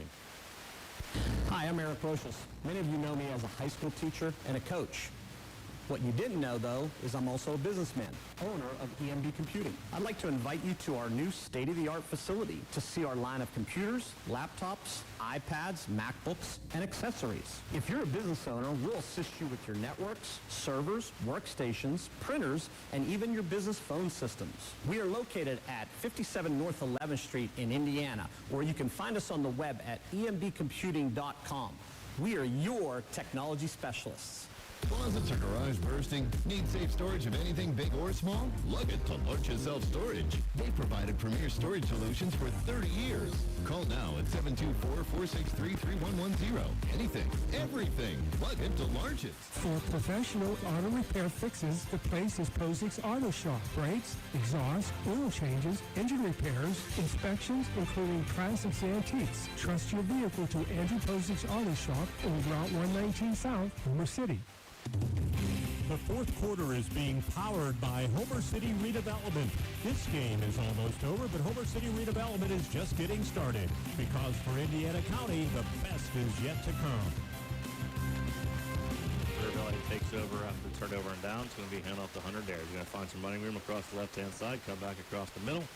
Be out almost to the 50-yard line, so good running there by Hunter Adair. Picks up 8 yards as we are heading to the 5-minute mark of this fourth quarter in a game that more plays were ran offensively by Northern Cambria in the first half. They have flipped the script, has the Panthers in the second half, because they've now run almost twice the amount of plays offensively as Northern Cambria has in the second half. And all the Panthers want to do is keep running this clock. Everybody's in tight in this formation. Nobody out wide. Crochet's going to turn and hand the ball. He's going to fake the hand off to Hunter. He's not going to have any running room. He's going to be met right there by number 25, Dylan Bodek, and he's going to actually have a loss in the play. So Prochetti pulled it, but the defense of the Colts was not fooled. Nah, he did. Yeah, it was. Even if he would have handed it off, I don't think it would have went anywhere. He ended up losing 3 or 4 yards on the play. They're going to say 3. Back to the 47-yard line. Yeah.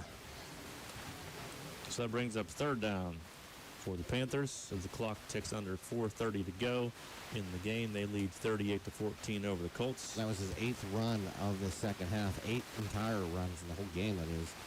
Didn't have any in the first half. And once again, everybody's in tight, nobody out wide. This time he's going to turn the hand off the middle. It's Brody Hutter churning forwards. Not quite enough for the first down, I don't think, Bill. No, maybe a half yard short. Well, they might have to measure this. If they spot at the 49. Nope, just missing the 49. Wow. So you're talking a half a yard? Wow. And then across the 50-yard line.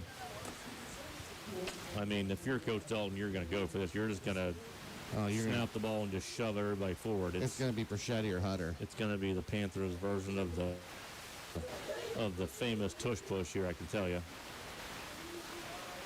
They're going to hand it off to Hutter. He's going to break a tackle. He's going to find some good running room, easily pick up the first down, down to the 40-yard line. Hutter's had a game tonight. Hutter is carrying the seniors on his back on this senior night because could in fact be his last game in a River Valley uniform, his last football game, happening at home on a senior night, pending an appeal made because he is a transfer before the playoffs begin, but River Valley will be hosting that playoff game. So first down now at the 41-yard line. He sends Woodring in motion. He's going to toss to Woodring. Crochet's going to lead the blocking. Woodring's going to break a tackle, spin out of no one. Cut out to the right side. Still going across the 30. Spins out of another tackle. Down inside the 25-yard line before he's finally corralled there by the Colts. Good shifty running by Jake Woodring. We've seen that movie before, haven't we? And it's been a while coming here tonight because he's kind of had a rough night sputtering with his with the running game, and that's a credit to Northern Cambria. But he's going to pick up 15, 16 yards on the play. Yep, 16-yard pickup. That's his best run of the night. Jake Woodring. Down to the 25-yard line. First down. We go into 3 minutes of play in the game. Woodring does have a 16-yard touchdown reception. The Panthers comfortably ahead 38-14. Colts. Looking like a home playoff game coming up next week for the Panthers. Shay's going to turn and hand the ball to Brody Hutter yet again, and he's going to fall forward for a gain of about 1, maybe 2. A hard yard there for Hutter. Wouldn't have any other way. It'll be under 2 minutes to play. And actually, they give him no gain on that play, surprisingly. Wow. Put the ball right back to the 25-yard line. Okay. I thought, like you said, during the call he played, he fell forward. That's what I thought. River Valley in no hurry. Still 20 seconds to go on the play clock. 1:50 on the game clock. They're going to let this run down as far as they can before they snap it. I expect to see just some handoff to Hunter. Maybe Woodring. Machete might keep it. I don't expect him to do anything for the funny one. It's going to be a toss to Hunter there. Sorry, Jake Woodring. He's going to dance back across the left-hand side and pick up just a few. So they will definitely have to run one more play. Where'd they spot that ball, Bill? 2 yards ahead, so at the 13, or I'm sorry, the 23. Okay, thank you. You're welcome. 3rd and 8. 2 for 4, I think. If I put my glasses on, I'll make it 3 for 5 on 3rd down tonight. 3rd down for the Panthers. They have to run at least one more play for sure. Prompt the clock. They'll wait until the clock ticks down as far as it can. It's now at 15 seconds on the play clock. They may let run down the whole way and call a timeout, Bill. It's hard to say. Oh, well, yeah. Coach Dalton can't go home with any time. Coach Dalton stand there right beside the official. Crochet's on the sideline. And are they going to signal a timeout? He turns official and does indeed signal a timeout. I wonder if he'll bring out all the seniors to let them be a part of the final snap of the home So game. we're going to stay right here. We're not going to take a timeout with them. What do you think that's what they might be doing? That's what it looks like. He may want to bring on they're seniors just out. They're putting out a lot of players out here. So there's a bunch of guys running on the field. What? Number 22, Zach Zimmers is going out there. Number 36, Michael Wayno. Ahijah Kramakbar is going to start on offense. He doesn't play defense. Their offense, does he? And the coach they're just going to applaud. Coach is asking ready for a standing ovation for the seniors. They come out there in the field. Coach uses his timeout for the fans to congratulate all the seniors. That was cool. Nice move by Coach Dalton for his seniors to get one last cheer at home in the senior salute game. And we'll see what he's going to do on this actually 3rd down play. They will have to run one play, but that'll do it. A nice move by Coach Dalton. Play clock moving. Oh, that's for the timeout. Never mind. To get all the seniors out there, just to let the fans see them all and cheer for them one last time. Although we're going to be back here next week for another home playoff game. Opponent to be determined.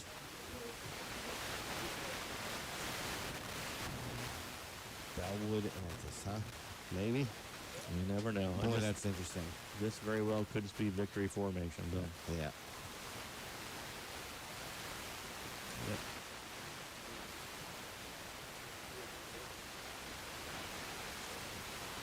He actually sends Lidacker in there to take the final snap. The seniors come off the field. It's going to be a knee.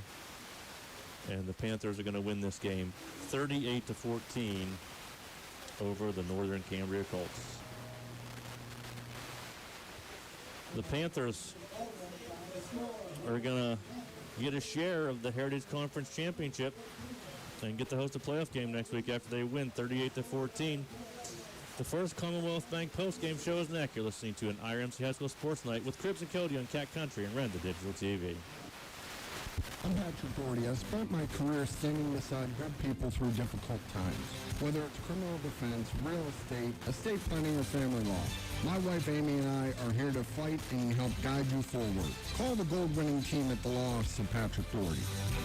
Where do you turn for HVAC, plumbing, electrical, pump, and well supplier needs? Keith's Specialty Store. For homeowners, contractors, farmers, and do-it-yourselfers, contact Keith's Specialty Store, Route 119 in Home, PA. You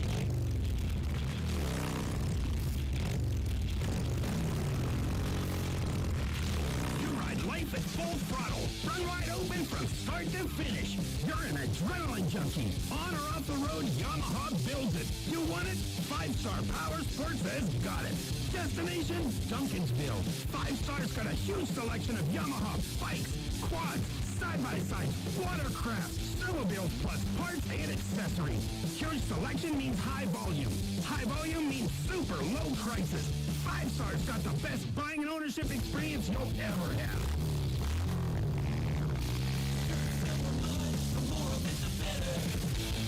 There's only one way to ride. When it's adrenaline time. 5-Star Power Sports. You were born ready for this.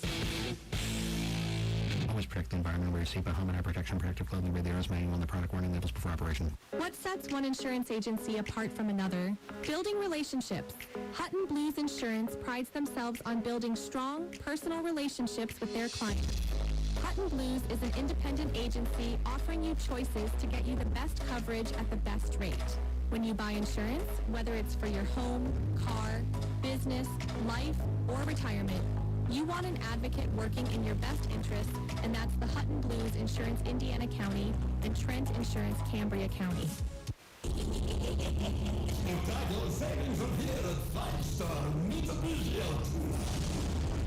This October, we're brewing up scary good deals that will make your wallet save up to 10 grand on your new Mitsubishi and available 0% APR up to 60 months.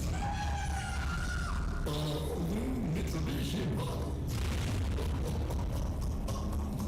Every new Mitsubishi carries the best 10-year, 100,000-mile power for a limited warranty on the planet. And you'll get free scheduled maintenance.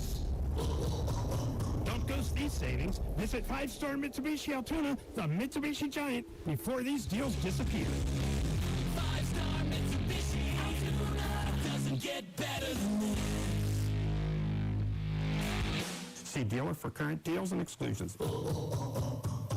To be a champion, you need to have teamwork, great skills, good conditioning, and above all, you need to stay healthy. But if injury occurs, you need a team of specialists that can get you back in the game. Indiana Total Therapy has been helping area athletes for years. Indiana Total Therapy, with 3 locations, IRMC at Chestnut Ridge in Blairsville, Shelley Drive in Indiana, and at the Human Motion Institute on the campus of IRMC. ITT, the best in our field, and voted Best Physical Therapy in the Best of Indiana County contest. Looking for a first job or a management position? McDonald's has a lot to offer. They're currently hiring crews starting up to $13 per hour and managers starting up to $16 per hour. Apply today at mchire.com and see all they have to offer. Truck Parts Unlimited is now Point Spring and Drive Shaft. Same location, just a new sign. They got better. Same can-do attitude. More warehouses, more parts. 1849 South 6th Street, Indiana. Maintain your machines. Point Spring and Drive Shaft. They got better. Looking for the perfect venue for your next event? Look no further. Plan your next celebration, family gathering, business meeting, or wedding rehearsal dinner at the Meredith Inn along the beautiful Allegheny River in Katanning. For more information, email them at themeredithin.com. Sports fans, teams, organizations, schools, and businesses. Put your logo or design on just about anything and everything. Trust the team at Fast Time Screen Printing and Sign Company. Fast Time Screen Printing on Shelley Drive in Indiana. Online at fasttimes.us. Fast Time Screen Printing. Space is a terrible thing to waste. Today's Best Country on Cat Country 106.3. The River Valley Panthers defeat the Northern Cambria Colts on senior night 38-14. River Valley opened the scoring in the first quarter. It's an 8-play, 71-yard drive. Brody Hutter ran it from 5 yards out. Cole Hackathorn's kick was good. The score was 7-0. Northern Cambria could not get much going in their next possession. A 4-and-out punt. River Valley got the ball back. on the Northern Cambria 35-yard line after a short punt. This time it was a Cole Heckathorn 33-yard field goal to extend the lead to 10-0. Northern Cambria got some momentum going in their next possession.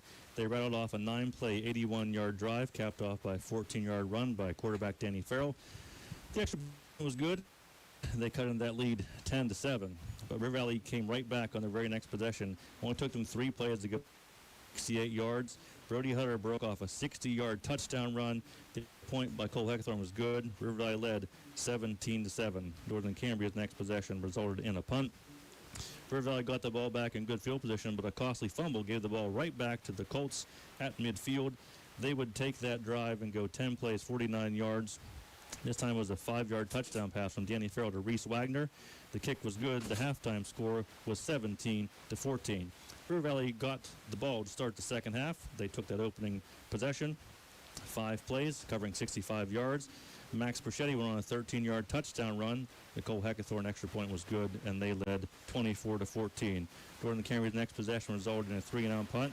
River Valley then went on a long 11-play drive covering 65 yards.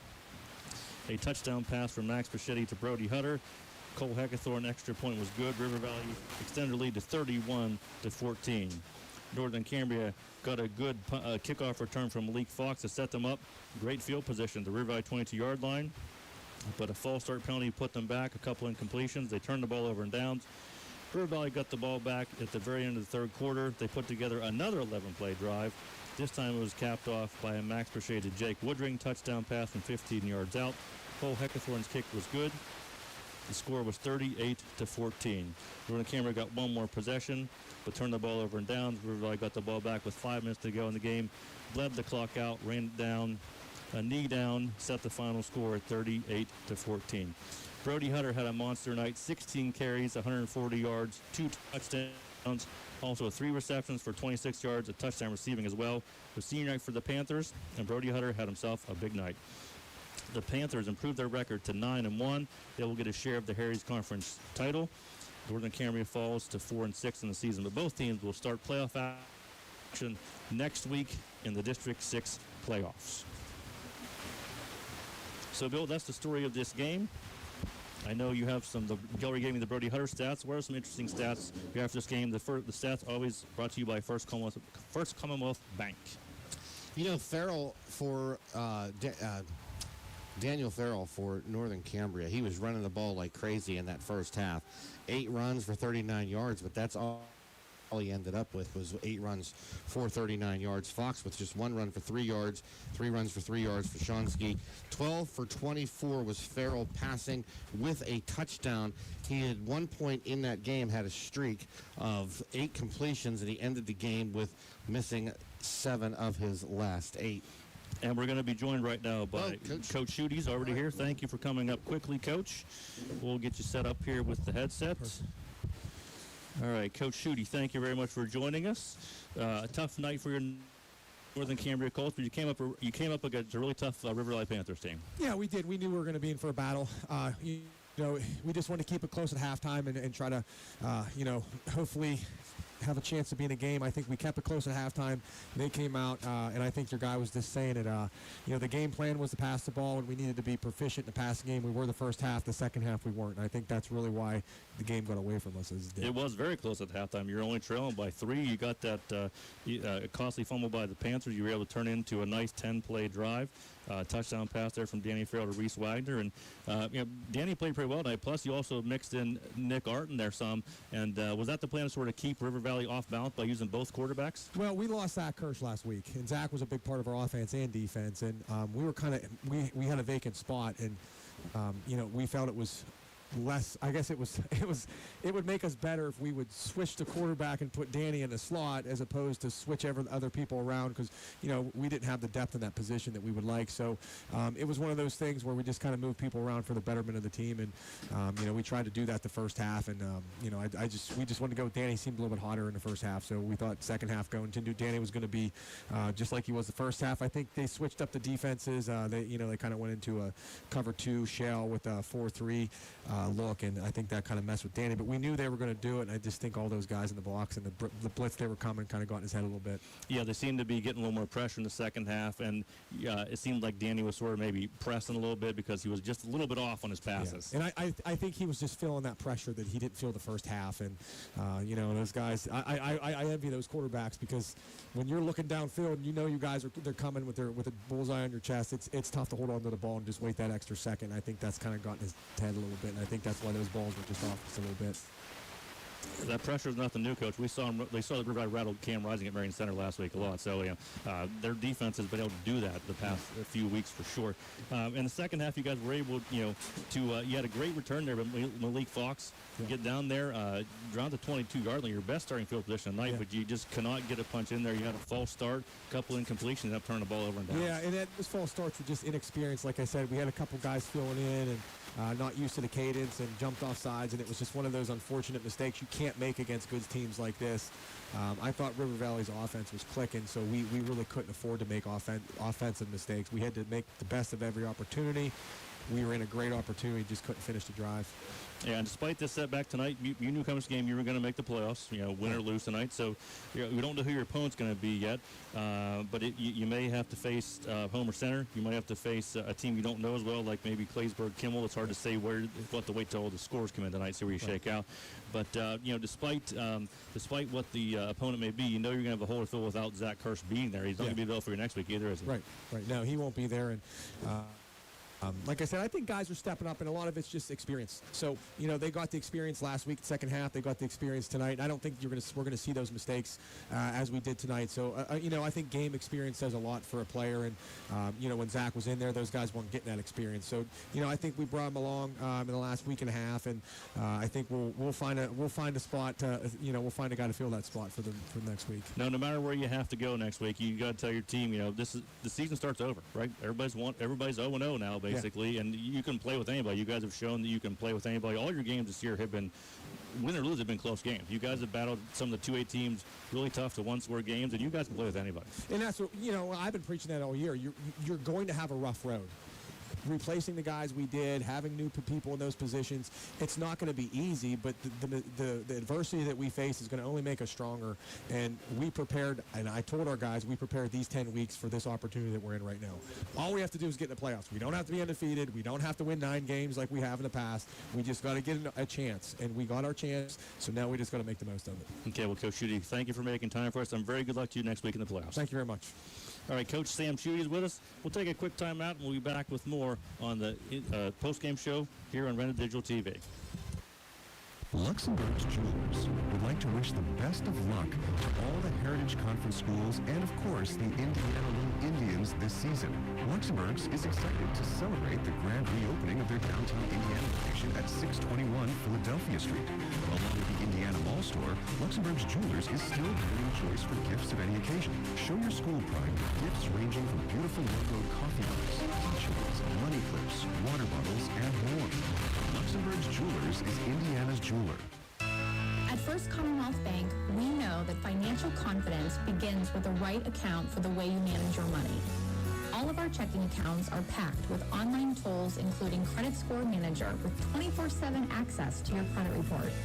And our debit cards are eligible for MasterCard ID theft protection. Find the best checking account for you at fcbanking.com. First Commonwealth Bank. Time to be first. Member FDIC. Cat Country 106.3. Welcome back to the First Commonwealth Bank post-game show. First Commonwealth Bank, time to be first. We want to thank Coach Sam Schutte for joining us, and we'll go back to some stats from the game with Mr. Cody. Yeah, it was a tale of two halves. 1, 2, 3. I mean, the plays alone in the second half, the Colts were just really decimated by the River Valley defense and also the River Valley offense being able to move the football and sustain drives. It was a tale of two halves for River Valley. 5 first downs total in the first half. They had at least 11 in the second half, so they were able to get going offensively, and a lot of that had to do with Hutter celebrating senior night, running his tail off. I mean, he had 16 carries, 140 yards, as you heard Jeff say, 2 touchdowns. He also said, that's not enough. Throw me the ball. Threw him the ball, 3 catches for 26 yards, and his third touchdown of the night. Can't take anything away from Max Perschetti. What a great night for him. His best night as far as completion percentages is concerned. 11 for 14, 182 yards, 2 touchdown tosses. 1 went to Woodring for 16 yards. Already mentioned that Hutter had a receiving touchdown. His was for 11 yards. Woodring, who was our Ally Player of the Game last week, and then he was the Player of the Week. Player of the Week for the Random Media RMC vote, yeah. And they really focused on him, they being the Northern Cambria defense, and they were able to shut him down. He still ended the game with 11 carries for 49 yards. He had 3 catches for 35 yards, including that touchdown. So you can't keep a good man down, and Jake Woodring said, I won that award last week. I do something. He had a good night as well. All in all, though, Jeff, you got to look at that defensive line, that offensive line that you and I talk about so many times during the season, how they're able to shut it down on the other teams, especially as the game wears on, because they are able to substitute 5 new guys that come in, and they're even able to substitute for some of those guys, which makes it very hard on the opponents, as we saw this week. We saw that last week, too, and right now they're rolling. A big 38-14 victory. They go to 9-1. The waiting game now, because they will be hosting a playoff game next week. Yeah, Coach Schutte even mentioned about their being able to substitute, run different guys out there, and his team knew they were going to be in for a dogfight tonight. But boy, they really gave River Valley all they could handle in the first half. They really did.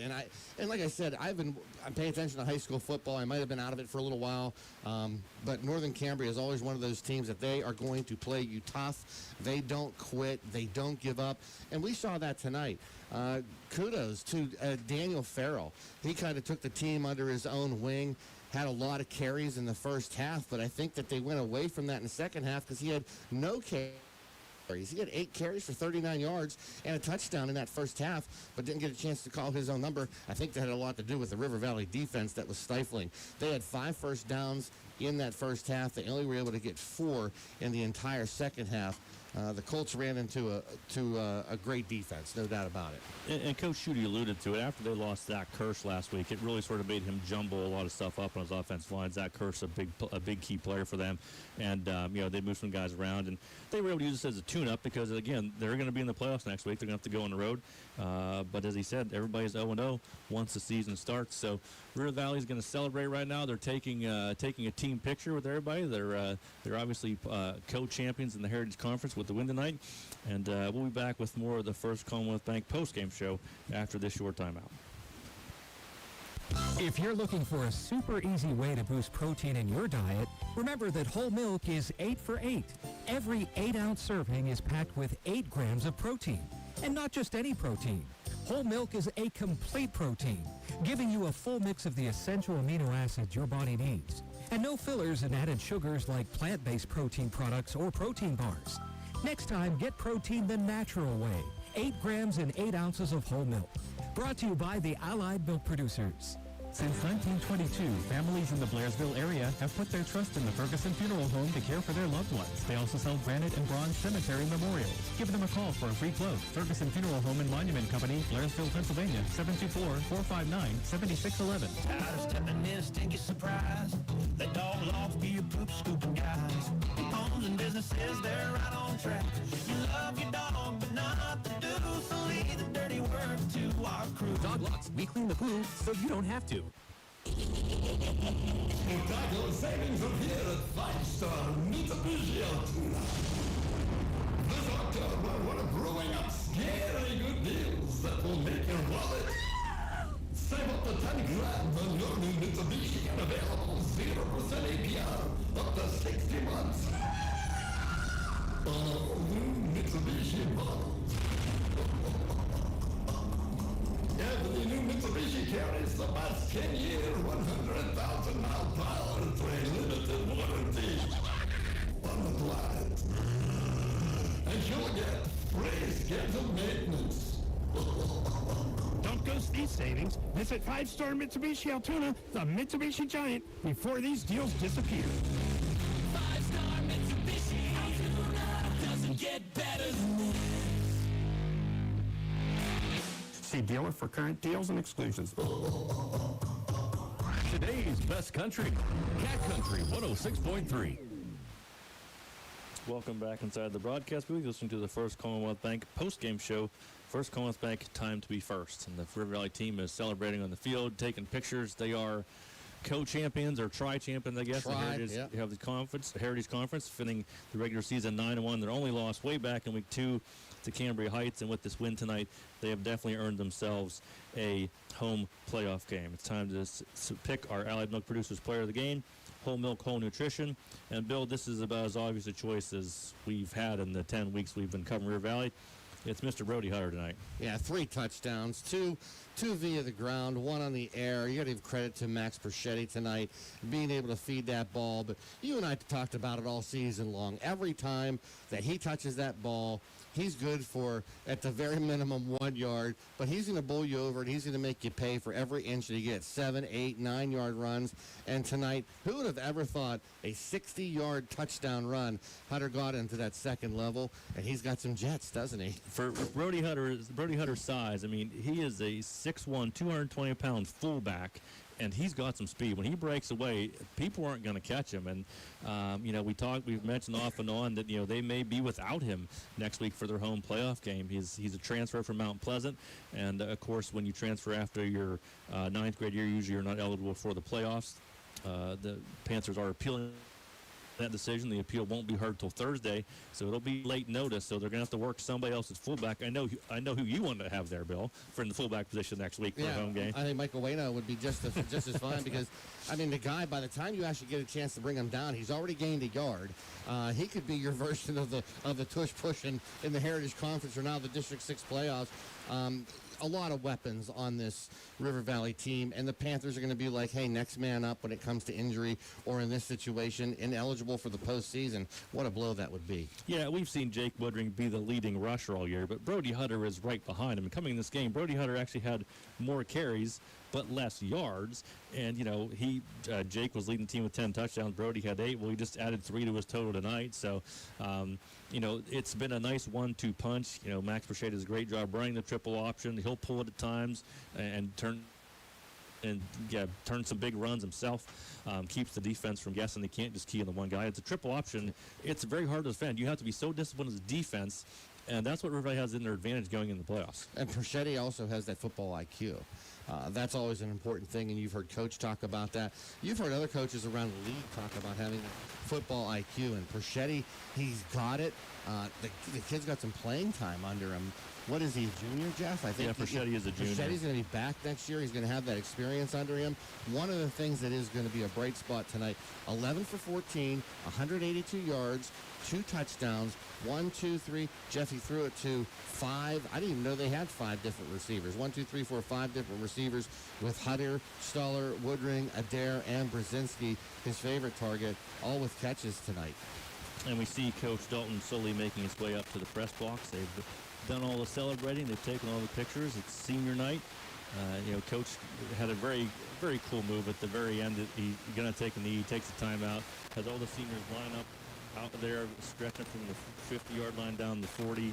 Everybody gets to cheer for him, a standing ovation. Everybody takes some pictures, and then he brings them off the field. It's like when you call a timeout in basketball. You bring all guys off. Everybody gets to cheer for him. Sends out a whole different line to sort of to knee on it.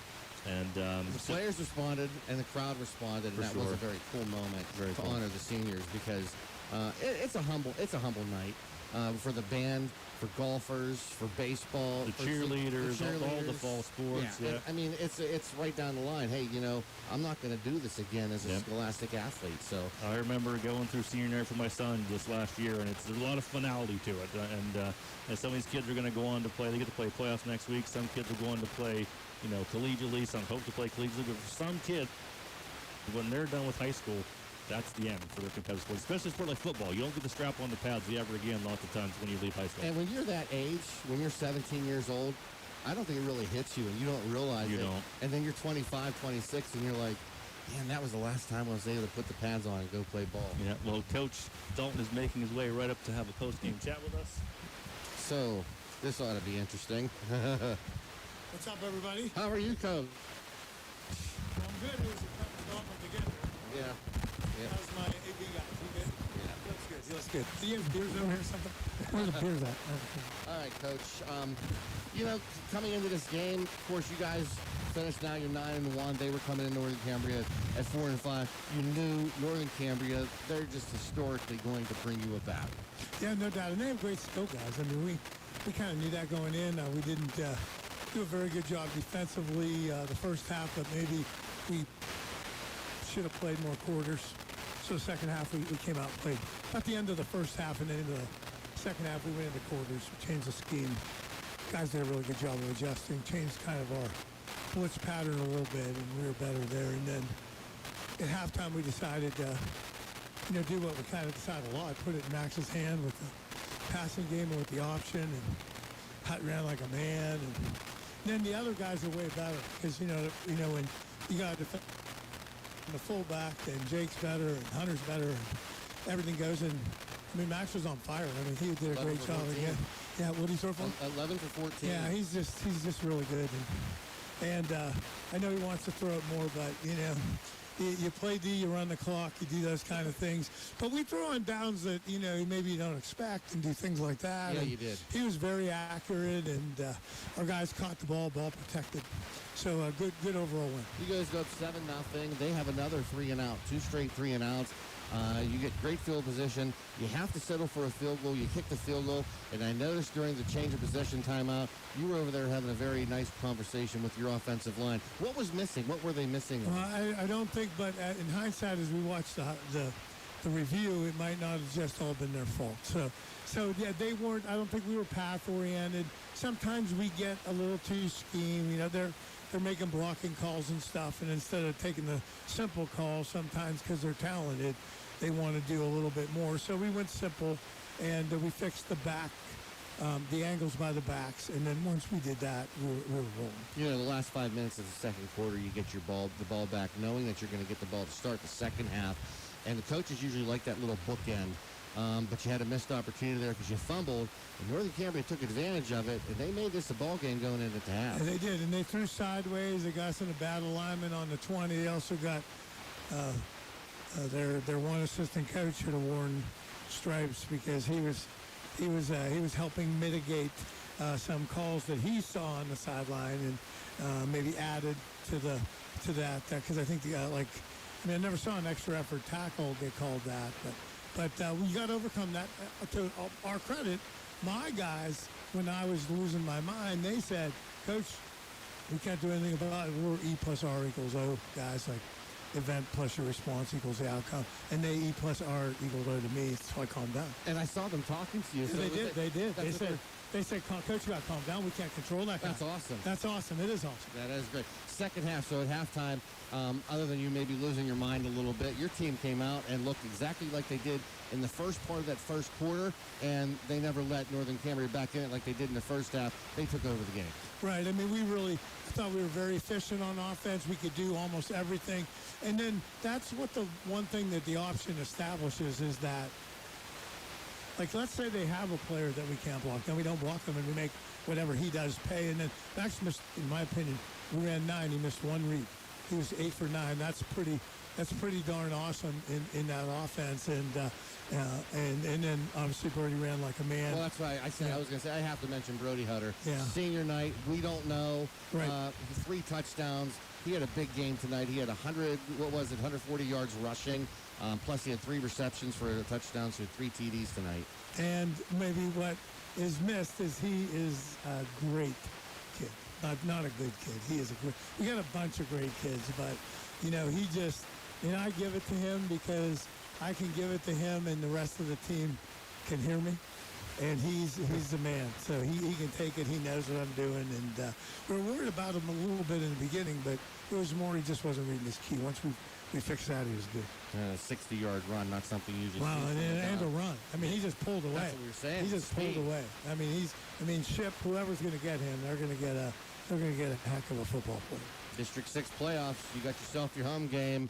What's your thoughts going into the week of practice? Is the word true that we got the Stingers? I haven't heard anything official yet. That's what they told me down on the field. Is that true? We have not heard that. Well, I mean, you better buy your ticket Monday or Tuesday because there might not be any left by Wednesday, Thursday, or Friday. But we'll play who's ever on the schedule.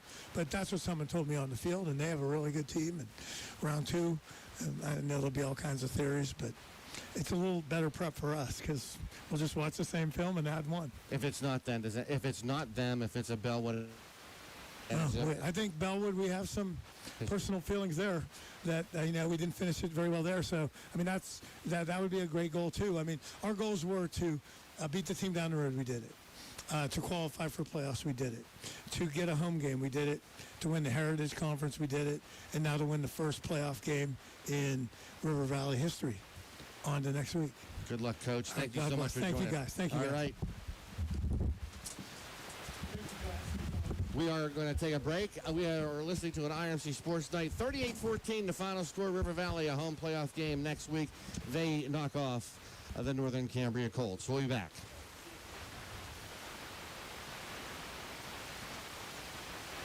The snap's good. The pass is caught. Touchdown. Just like a winning team, Integrated Power Services knows it takes dedication, teamwork, and vision to succeed. That's why IPS proudly supports our local high schools in both academics and athletics. Because whether it's the classroom, the court, or the end zone, excellence starts with commitment. Here's to a bright future and a winning season from your friends at IPS. Integrated Power Services. Respond, rethink, resolve. It's a true treasure in Blairsville, a style of eating that's rare, and that's the diner experience. Dean's Diner on Route 22 captures the mood and atmosphere of the old-fashioned family-style eating of the off-road diner. Scrumptious home-style meals you remember growing up with, capped off with Dean's Diner's famous assortment of homemade pies. Why not stop in after the game? Open 24 hours, 7 days a week. Dean's Diner, Route 22, Blairsville, the classic diner eating experience. It's more than music. It's a lifestyle. Today's best country. Cat Country 106.3. Welcome back to the First Commonwealth Lake post-game show. First Commonwealth Bank, time to be first. The River Valley Panthers defeat the Northern Cambria Colts by 38-14, earn themselves a home playoff game. As you heard from Coach Dalton, he's thinking it might be the Marine Center Stingers. If it is, that'd be a phenomenal game, Bill. If it's not, either way, he's going to have these Panthers team ready to play because they have not tasted success since this River Valley school was formed. They have not yet won a playoff game as River Valley, and that's Coach's next goal. And that's why he's here. That's why they brought him to River Valley. You asked me, those kids that we saw on the field at the end of the game celebrating, not just senior night, celebrating a share of the Heritage Conference. They're ready now, Jeff. Yeah. They're ready to go. They're ready to play another game. So we're going to have to find out how the chips fall, see who it is. But we're going to be back here either next Friday night or next Saturday night. That's right. For District 6 playoffs, they do play some games on Friday, some on Saturday. So we do not know yet which night it'll be. We don't know for sure which opponent it will be. And so we'll be able to bring all that information to you tomorrow morning. If you want to tune into the Coach's Corner program, you can hear that on 1450 a.m. WDAD with Todd Marino. He does it every Saturday morning from 8 a.m. to 10 a.m. You can hear Coach Dalton's interview if you missed it, Coach Schutte. They will definitely have all of the playoff standings, the brackets, the breakdown for you. They'll let you know who's going where and where we're going to be. We know we'll be back here next week for the River Valley playoff game. Opponent and date to be determined. But for tonight, River Valley wins on senior night, 38-14. We want to thank Gracie Porter back in the studio helping us out. We want to thank, of course, Mr. Darren Studnicki running the digital feed tonight, all of the student helpers on the camera. It's a great crew he has here. He's teaching these kids all about the digital media communications. They'll take our job someday, Bill, when we're too old to do this. So we want to thank all of them for their help. For my partner, Bill Cody, I'm Jeff Cribbs. We'll see you next week back at River Valley Panther Stadium. You've been listening to an IRMC High School Sports Night. Thanks for joining us, everybody. At Grand Beginnings